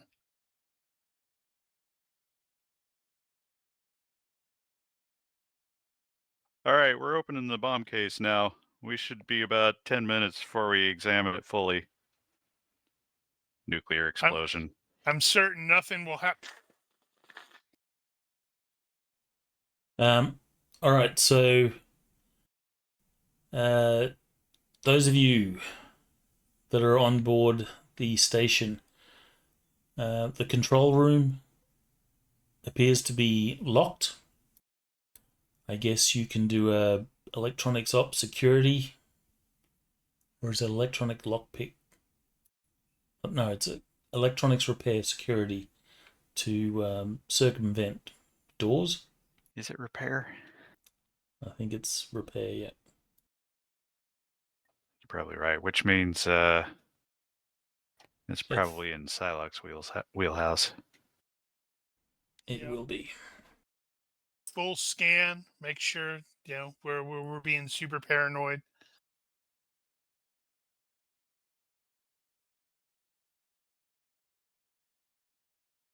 I'm also going to study that big old reactor a bit more. It's very shiny. Damn. Okay. Wow. He margin critted that. Well, Done, Lieutenant Commander Psylocke, even though you're not here. not only will he open the door, he will also bypass a security alarm that would have triggered should the door have opened without me disabling it first. Damn critical. Good job.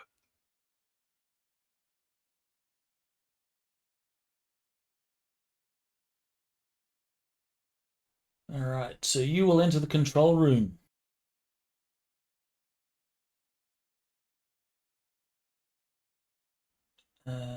In this room, Ninjas? no ninjas. Are we the ultimate power in the universe now? You feel like you have ultimate power. All right, so you will see control panels and stations that obviously you are in the sort of brain of this place. Everything seems to be controlled from here. Your understanding of the language with universal translators is still limited.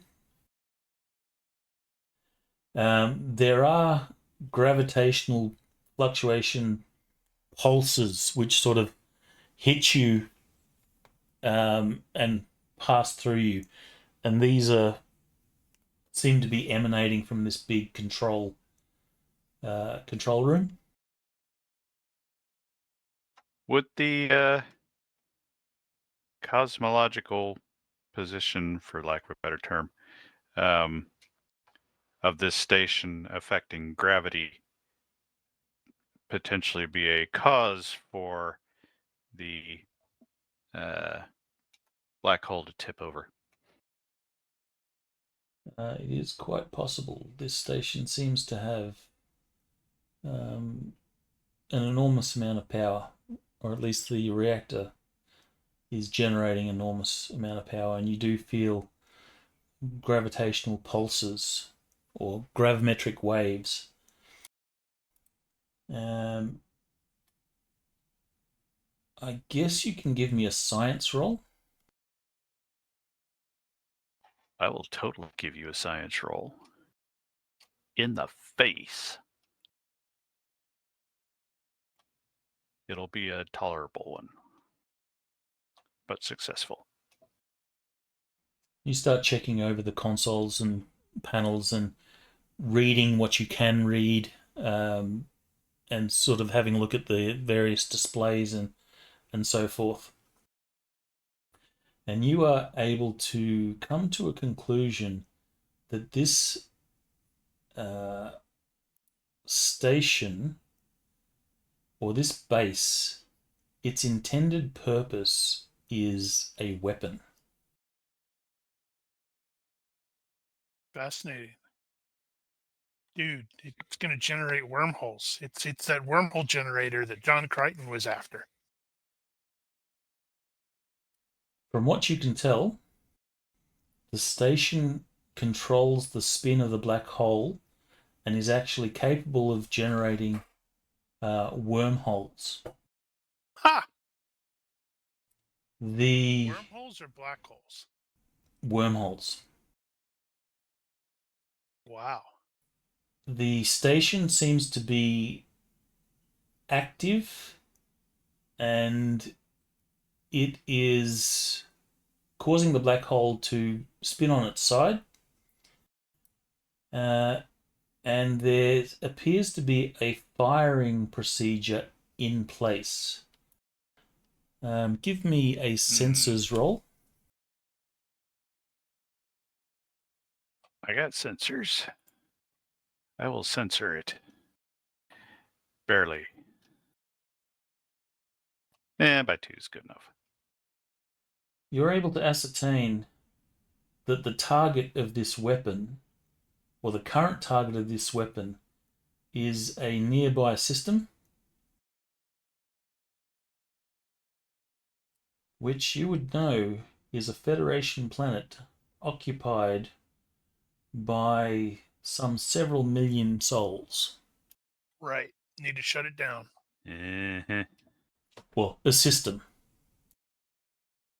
So the when this weapon activates, it'll create a wormhole, allowing the black hole's radiation jet annihilator beam pass through the wormhole, destroying the system on the other side, or the designated target.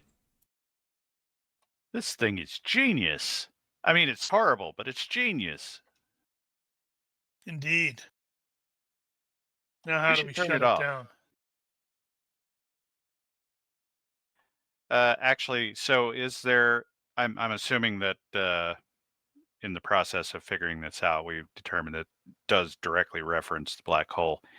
Does it look like the black hole has been tipped over deliberately, or is that a result of just the use of the weapon? I guess It is a result of the weapon's firing sequence. Okay, so it's part of the fire. So we need to back that off then, I guess, to get the. I want to unpoint the black hole at the planet. I just want to deactivate the firing sequence. Well, the problem is if we pull the plug on the whole thing and the black hole is still in the same orientation, the planet is still going to get wiped out. Right. Well, make All it right, happen. so with your science of 3, you are able to determine that you are not able to shut down this weapon. It is going to do its thing.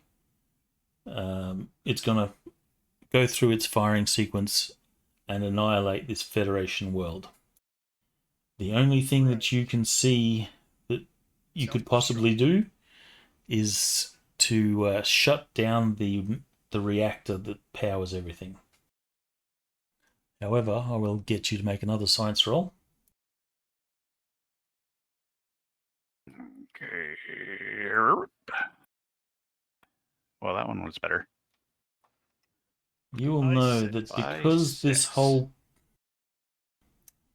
whole place is built out of neutronium, which is the densest matter on record, you will surmise that the power core of this place maintains the structural integrity field of the station itself.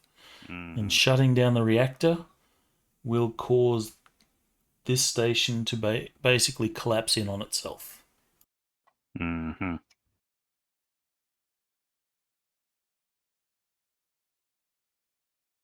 Well, Crumbling Wizard Palace.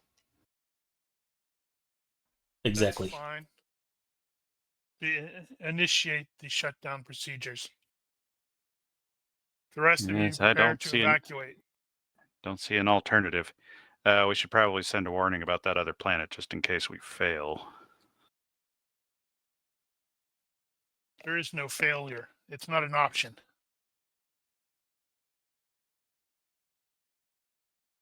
But yes, Lorien to Lexington, and then relate the information we have learned to the captain, advising him. I have Commander Dallas initiating the shutdown procedure. And what is going to be the effect of shutting this down? This station should collapse upon itself.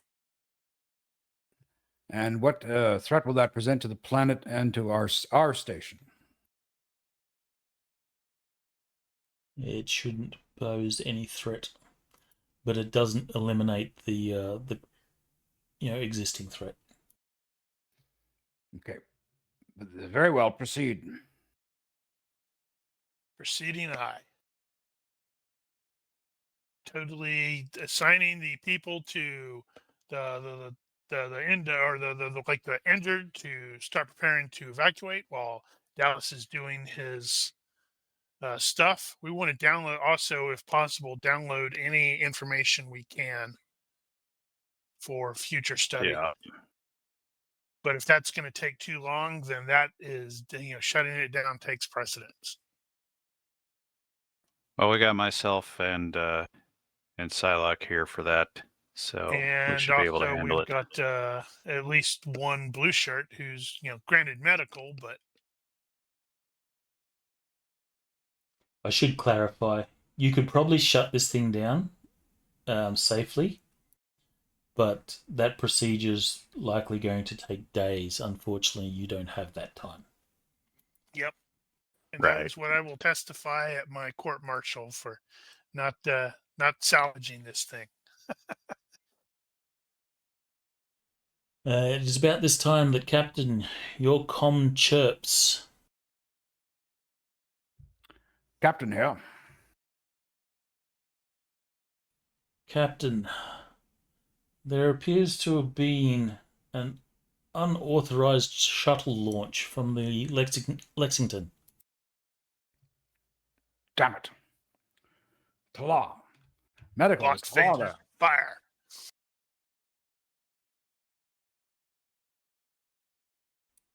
Sorry, what was the last thing you Low said? jacket. I'll contact the doctor and ask if Talal presented herself. Dr. Jones, Commander Talard did not show herself. Okay. No, Captain. She did not Very appear well. here. Very well. Security to the shuttle bay, and I contact the Lorian and advise that Commander Talal has likely taken a shuttle and is heading towards your location. Be prepared to continue with what you're doing. And I'm going to try to patch through to Commander Talal. 1701. Why do we have the 1701? That's a 9. Kind of. They have You'll it just repainted you There's need a 6 right there, dude. You could just copy and flip it, and Zzz, I could do that. zzz. Bad, GM. Bad. You're seeing things. Why are we stealing Enterprise's stuff? Kirk is going to be upset. So patch me through to our shuttle. Not careful, Kirk may Aye, seduce sir. our doctor. You will see, Commander. Talal, this is Captain Ramius. I am ordering you to return to our ship. Return my shuttle. I'll consider not laying charges, but return now. On your view screen, you can see the commander at the controls of the shuttle. Sitting behind her are 2 Ithic.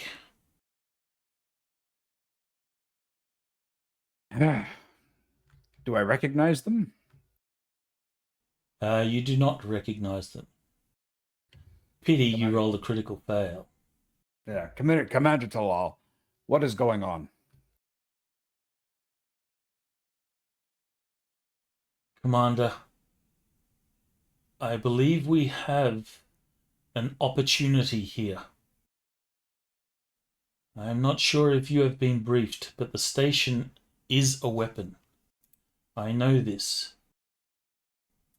I have no intentions of using this weapon against the Federation, but if we could direct this weapon towards Kronos, the Klingon homeworld, we could end a serious threat in this part of the galaxy.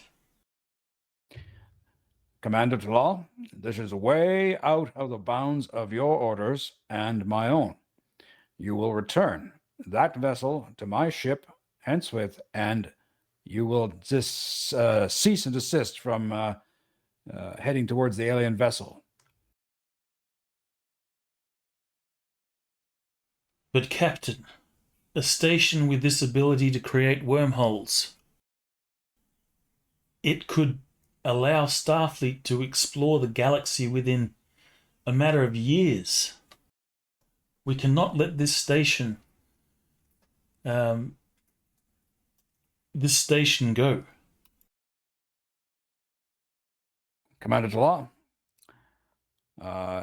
you are ordered to return to the damn it. See? See? To the Lexington. I'm going to cut comms with the shuttle and get on to the comms with Lorien and say, Commander Talal does not want the alien vessel to be destroyed. She's acting outside of her bounds and orders. To the best of my knowledge, wait out. But if she tries to enter that vessel, detain her with any non-lethal capacity as you can. Ramius out. And I want to patch through to Starfleet, and I want to get direction from them on what to do. Honestly, you should probably lock a tractor beam onto the shuttle and then beam them out.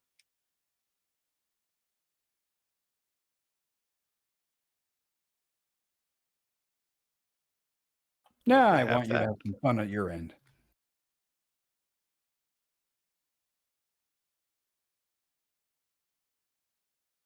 So, Great. All right. patch me through to Starfleet headquarters.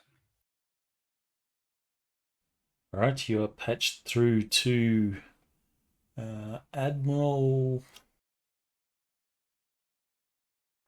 What's his name? You're screwed if it's like Halsey. Okay, I so believe it my was fantasy mentioned. grounds just froze up, so I'm gonna have to force quit and come back. I believe it was in your captain's log.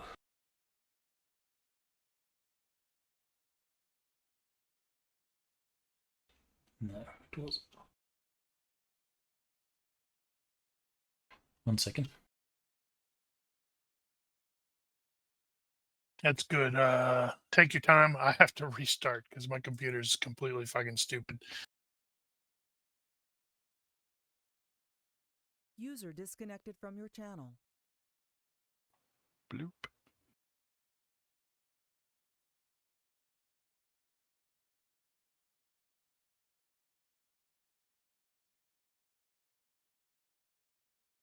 And now the long pause. Okay, are you still on comms? No, you're not. I'm waiting to talk to the Admiral. Just want to wait for thing to get back.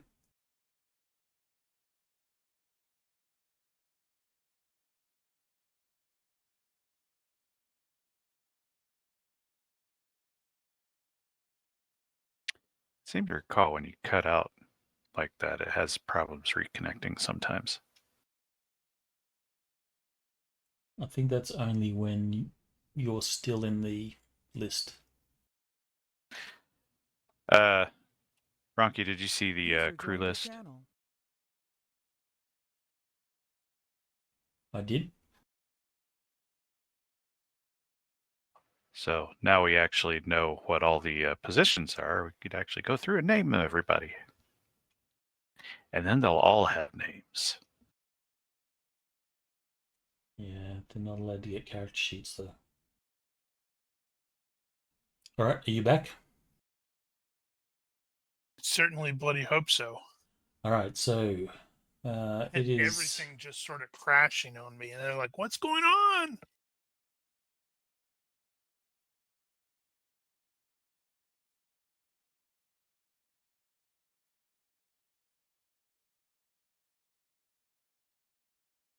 It is Admiral James Comac. Sir, Captain Ramius, I need to advise you of a very peculiar situation that has evolved, and I need your guidance and direction on this.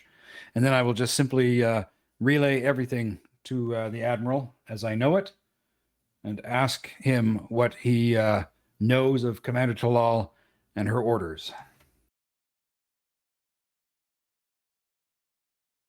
He says, Commander Talal is a fine officer. This behavior is very alarming and very out of character. But, Captain, we cannot have this weapon used against a Federation world, especially one with millions of inhabitants. Do what you must to disable that weapon. Consider it done, Shah. Ramesh out.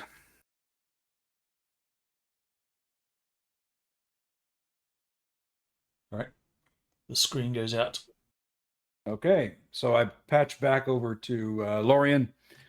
Number one, continue as ordered. Shut that weapon down, and if you can't detain Commander Talal, then I want you to let me know when you're ready to beam or take the shuttle back, but proceed as ordered. Proceeding is ordered, sir.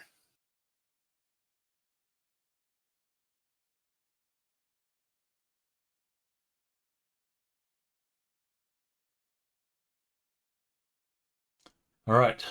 So you will proceed as ordered. There is a message that goes through to Lorien from Commander Talar.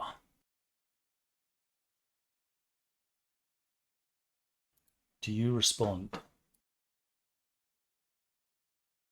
I think he will answer it. He's not going to particularly pay much attention to what she's saying. And when he does respond, it's going to be like, you're in violation of Starfleet orders, blah, blah, blah, blah, blah. Stand down or you will be shot.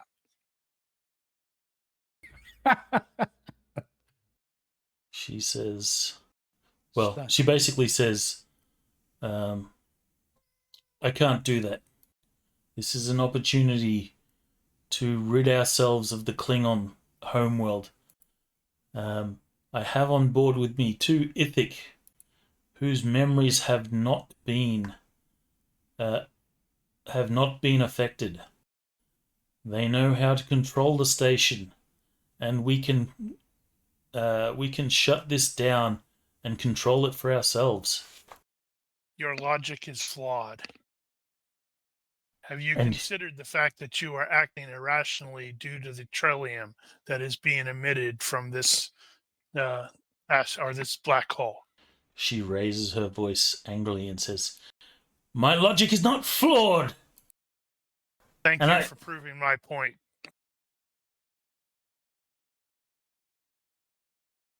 She says, "Very well, Commander. I will do this on my own." And she cuts the communication.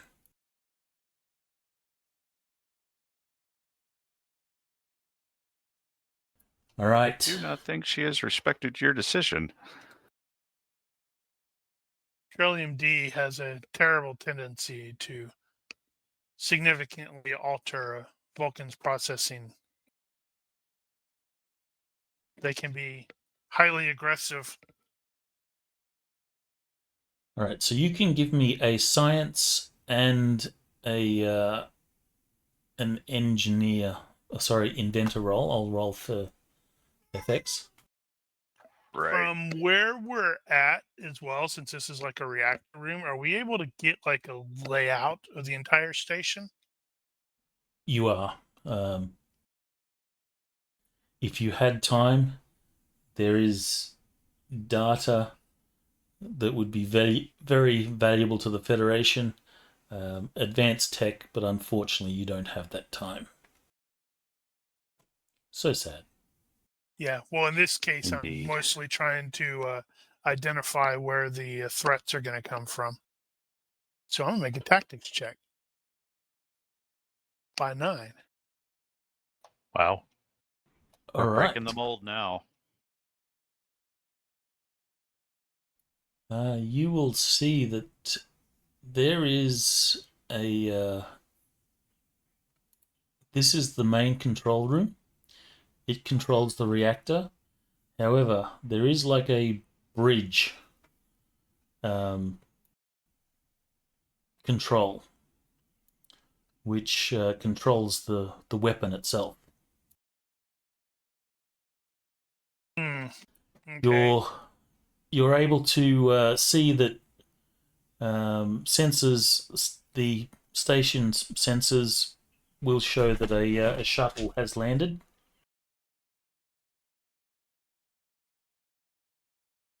Right. How far away is that bridge?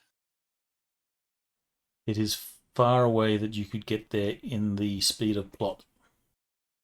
Right. So while Commander Dallas and Commander Psylocke are there, I'm going to leave everybody else but Ensign Ash, and it's like, come with me. We need to go stop these people.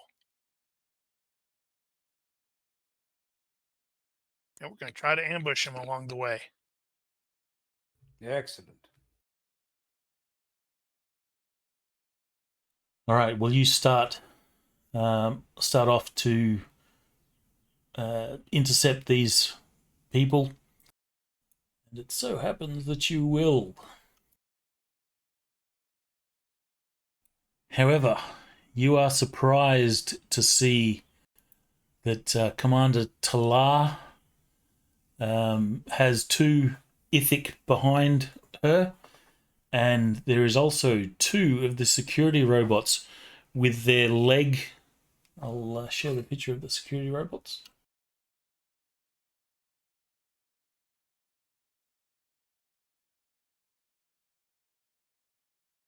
These guys, their legs are folded up underneath them, and they are hovering behind the Ithic, kind of friendly-like. Right. So this is one of those situations where it would be really awesome to see in a show, because you're going to be cutting back and forth between us, like shooting at them while Dallas and Psylocke are pulling things, and there are Mm-hmm. random explosions because nobody in the future has heard of circuit breakers anymore. Exactly. Commander Talar says, Commander, I don't want to kill you, but I will if you stop me. As I stated previously, your logic is flawed. I Listen to yourself. I have these security robots under my control. They will protect me if you engage. Let me do my mission. And I cannot allow you to proceed. Thus, we are at an impasse. And a firefight will begin to ensue. Pew, pew, pew. With the security droids moving forward. They hover up over the heads of the Ithic and Talar and head in your direction with their disruptor or energy weapons firing. It is about this time that the station's reactor will go down, and the station begins to shudder, and you will have moments to react before the station begins to collapse in on itself. How do the robots react when the reactor goes down? Do they just like hit the ground or anything? They do not. However, the robots do seem to follow the commands of the Ithic. Well, they may have been stunned too, because ideally we can stun these people. If not, All right, so I'm sorry. Your intention is to stun, not kill? Definitely stunning her. Going to be trying to stunning the 2 Ithic. Probably be directing Ash to shoot at the robots. Wait, both the robots were SM small, right? I thought they were 0. 0. I can't remember. Okay, yeah. So have him engage the robots, and we know that we actually need to have that set to disintegrate for them. Right. And while he's doing that, I'll try to stun the others. All right, Ash, give me a just a beam weapons roll. I'm going to resolve this by a contest.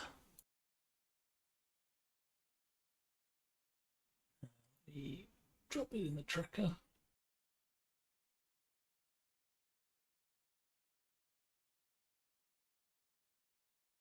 This is a contest of its weapon versus Ash. The winner survives. The loser is vaporized. Oh man. Hail to the king, baby.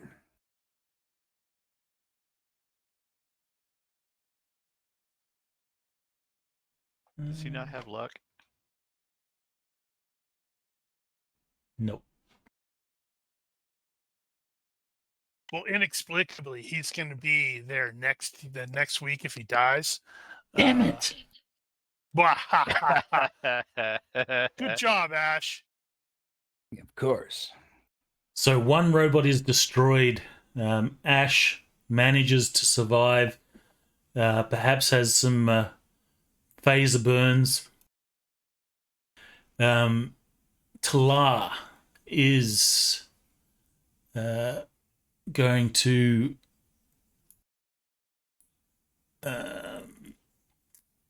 be hit by Lorien. She will be stunned. And at this point, the Ithic will surrender and the remaining security robot will just stop as they call it off. Right, and he's gonna, say, pick her up, back to the shuttle now, and then flip the communicator to Dallas, say, get a status check, make sure that they're heading towards their evacuation as well. The station begins to collapse, and you can even feel the gravity of this place beginning to get heavier and heavier. I will get 5 5 health rolls from everyone.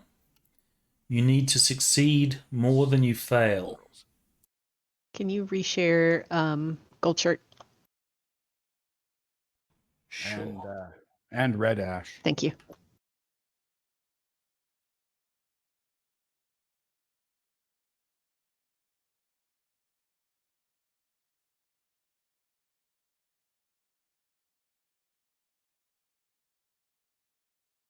Could you? Thank you.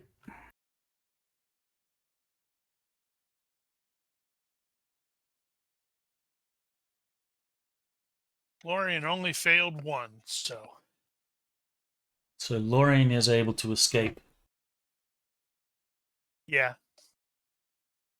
Well, he's not going to leave anybody behind, so.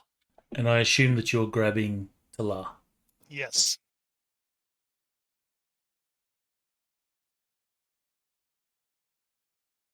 If you succeed 3 times, there's no need to roll the others. Yeah, I had Oh, rolled I wasn't 3 actually times. looking. Yeah, I'd rolled the 3 times. I'm like, should I add another one? Should I? All right, looks What if like I Dallas made failed it out. twice?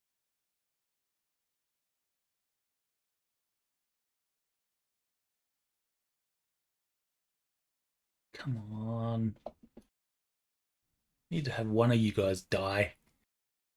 Nope. I'm gonna bring them all back home. Oh, there's one failure. You got 2 more rolls. Two Yes! fails. One more. What will it be? Success. Damn it! All right, red shirt Ash. Is the red shirt Okay. going to make it? All right, hang on.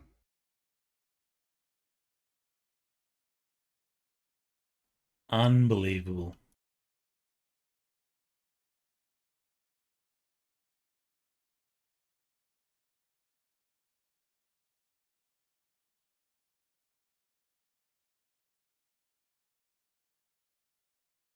This is not good. This is still not good. He's totally going to make it. On a 10 or 11. That's crazy. You rolled 8 or less every time. It's just crazy. All right, so you will all manage to make it back to the shuttles, struggling under heavier and heavier gravity. Wait, Psylocke didn't roll. Oh. Oh. Can't kill him off screen. Do it. Let's roll anyway. 18, 17, 17.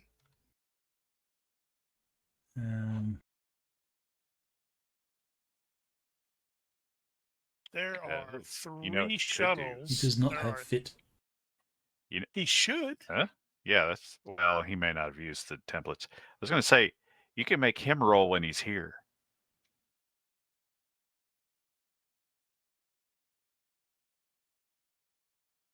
Shit. Nope, you still have a So- blue shirt. You still have a blue shirt. You can kill him off. Oh, yes. One of us has got to roll for it.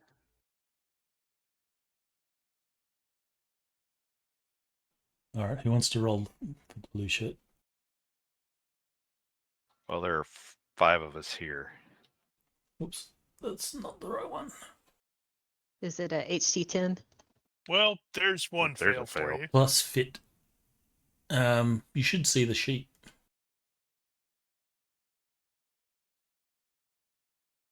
Here goes 2.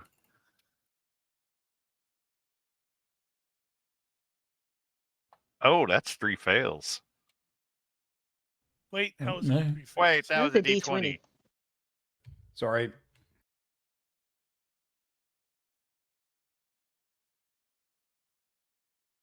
There, you can actually roll off the sheet. Can you see that? Is that shared? Yeah. I got it now.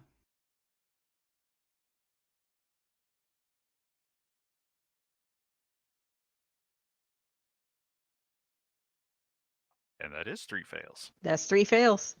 All right. Thank you, Dice. So I'm going to have words with Dallas and Psylocke. What the hell are you people doing? Letting somebody die like that. Unfortunately, the Just got gravity squashed.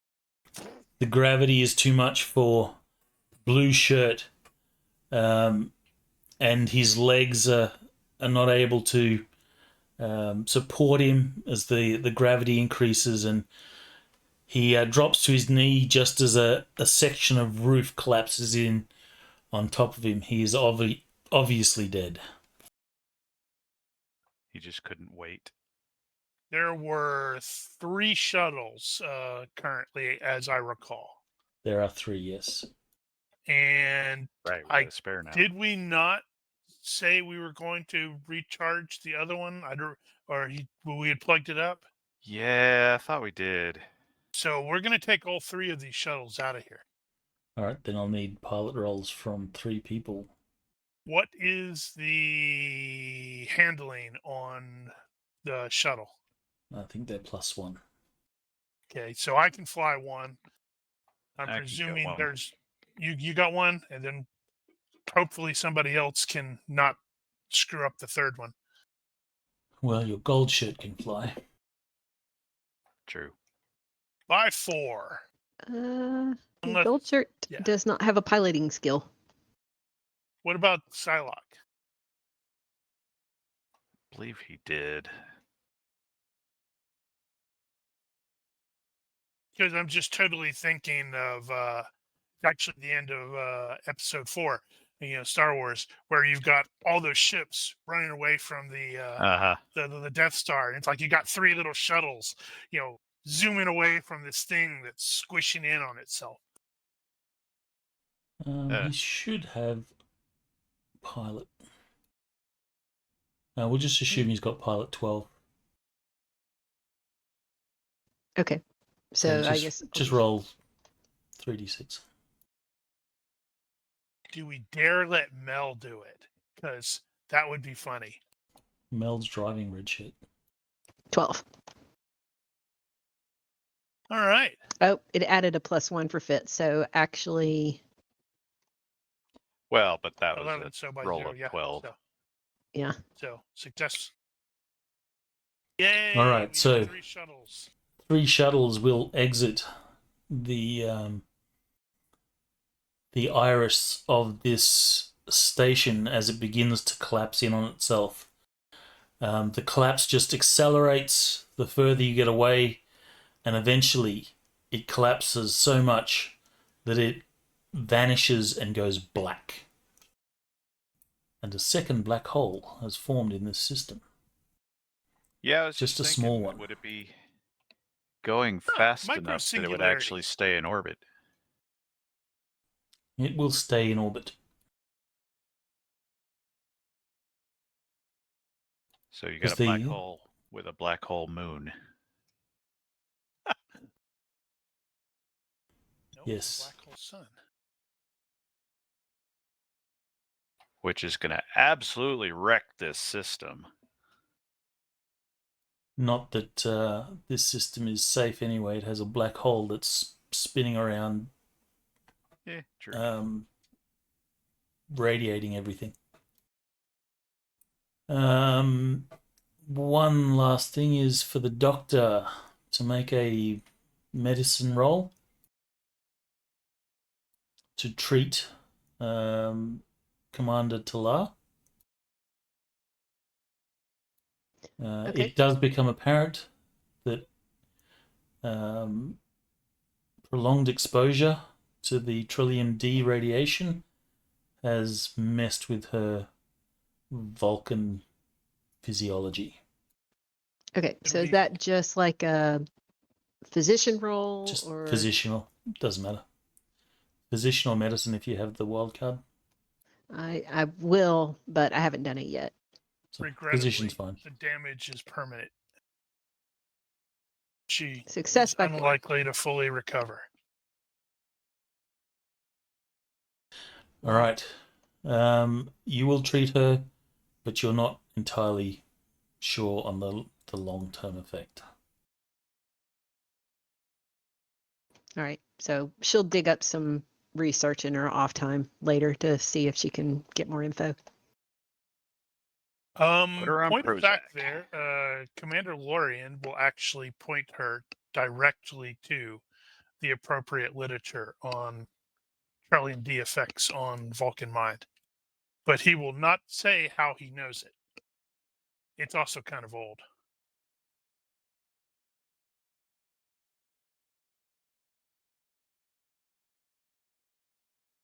Okay. You should look up the notes of Dr. Phlox. That effectively ends this adventure. The epilogue is such that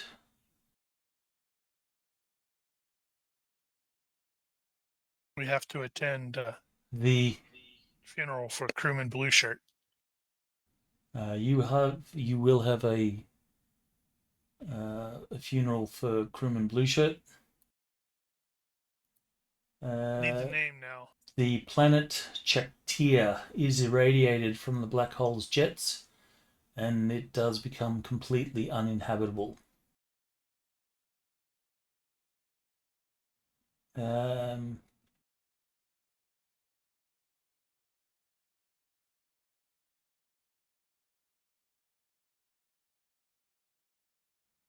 The Starfleet will be poring over the sensor data relating to the black hole, the potential wormhole formation and such, and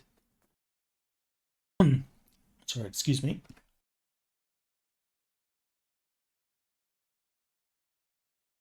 And we'll also have some information relating to maintaining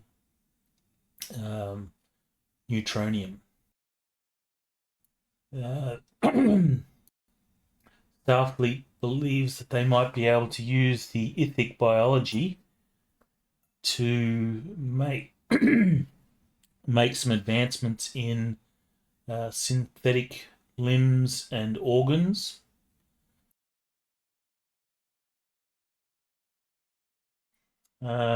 This system will remain a navigational hazard for any ships in the area. Red zone. Become a red zone. This extends for 1 light year from the system. The Ithic are found a new home.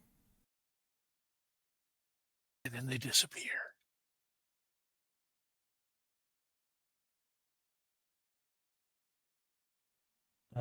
And there is some data that is brought back from Abyss Station,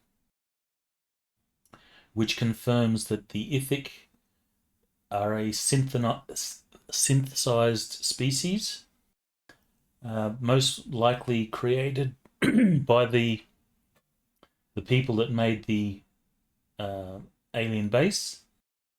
They were made as servitors and were the original maintainers of the space station.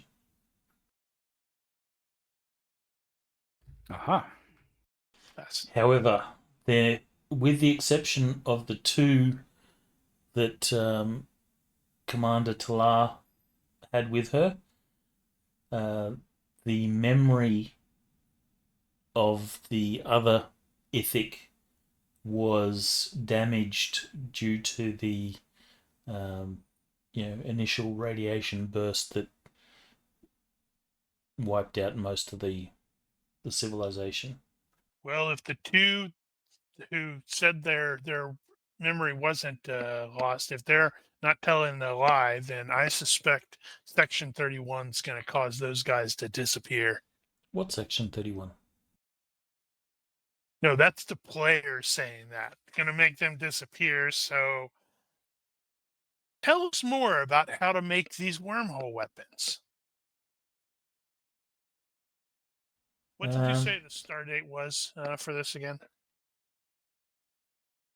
It was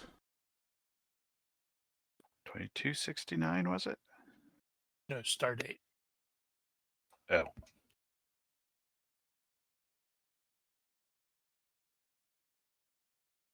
Is that not on the captain's log thing? It is. Yeah. 5439.5.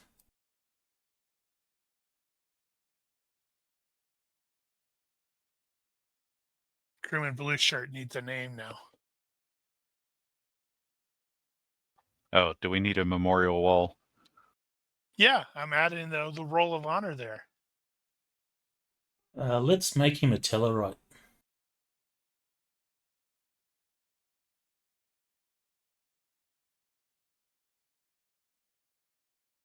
What's a Tellarite name?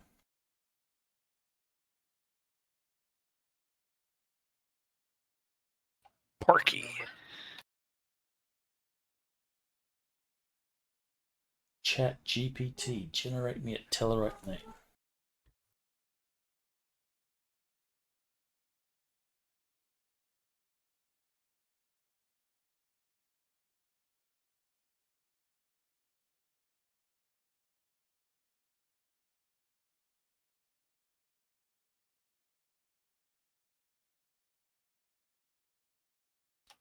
Yeah, just sort of a random thing.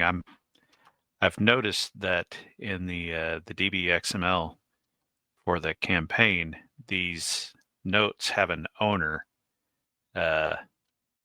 attribute on them, and I'm wondering if you can actually reassign them. I don't think you can. I mean, if you go into the XML and change the name. Oh, yes. If you do that, you can.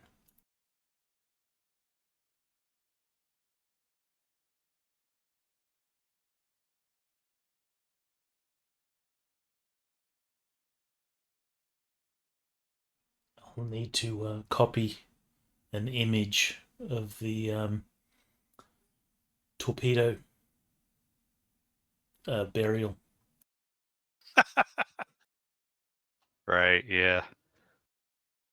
If you're going to generate an honor roll, then you'll need a ceremony for it. Yeah, see, the players can't do a story, or we'd have it access to the advanced. And that would let you put the image in there. Well, it could go as an image, so you'd have access to the image. Well, you could just link it in there, I guess. But you can't see the image in the note.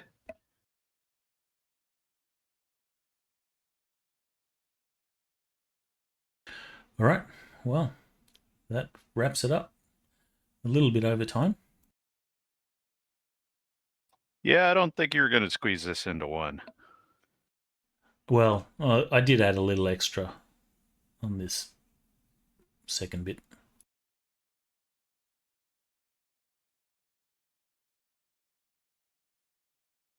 Shiny. So there is a possibility of you not being available next week and the week after, Ronnke. There is a possibility. So noted. Let us know when you know. I will. If I am available, we'll just play the next episode. 2 points for everyone. Shiny.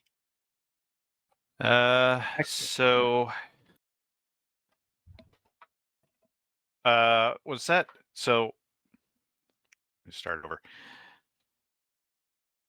Actually, never mind. I think I ended up deciding not to do that. I was gonna potentially make one of those skills that I use permanent, but I think I decided I didn't like that. Keep in mind, you have until the next session to rejigger your character for changes. But the grace period will end next session. Yep. I did say 2 points. Yep. Yeah. All right. Any questions before we Not wrap yet. it up? No, right. I don't think so. If you are watching this and you have questions, corrections, suggestions, or general hecklings, feel free to leave a comment here or find us on Discord. Please consider liking and subscribing to our YouTube and Twitch channels. Thank you for watching. Olympus out. See ya. Bye.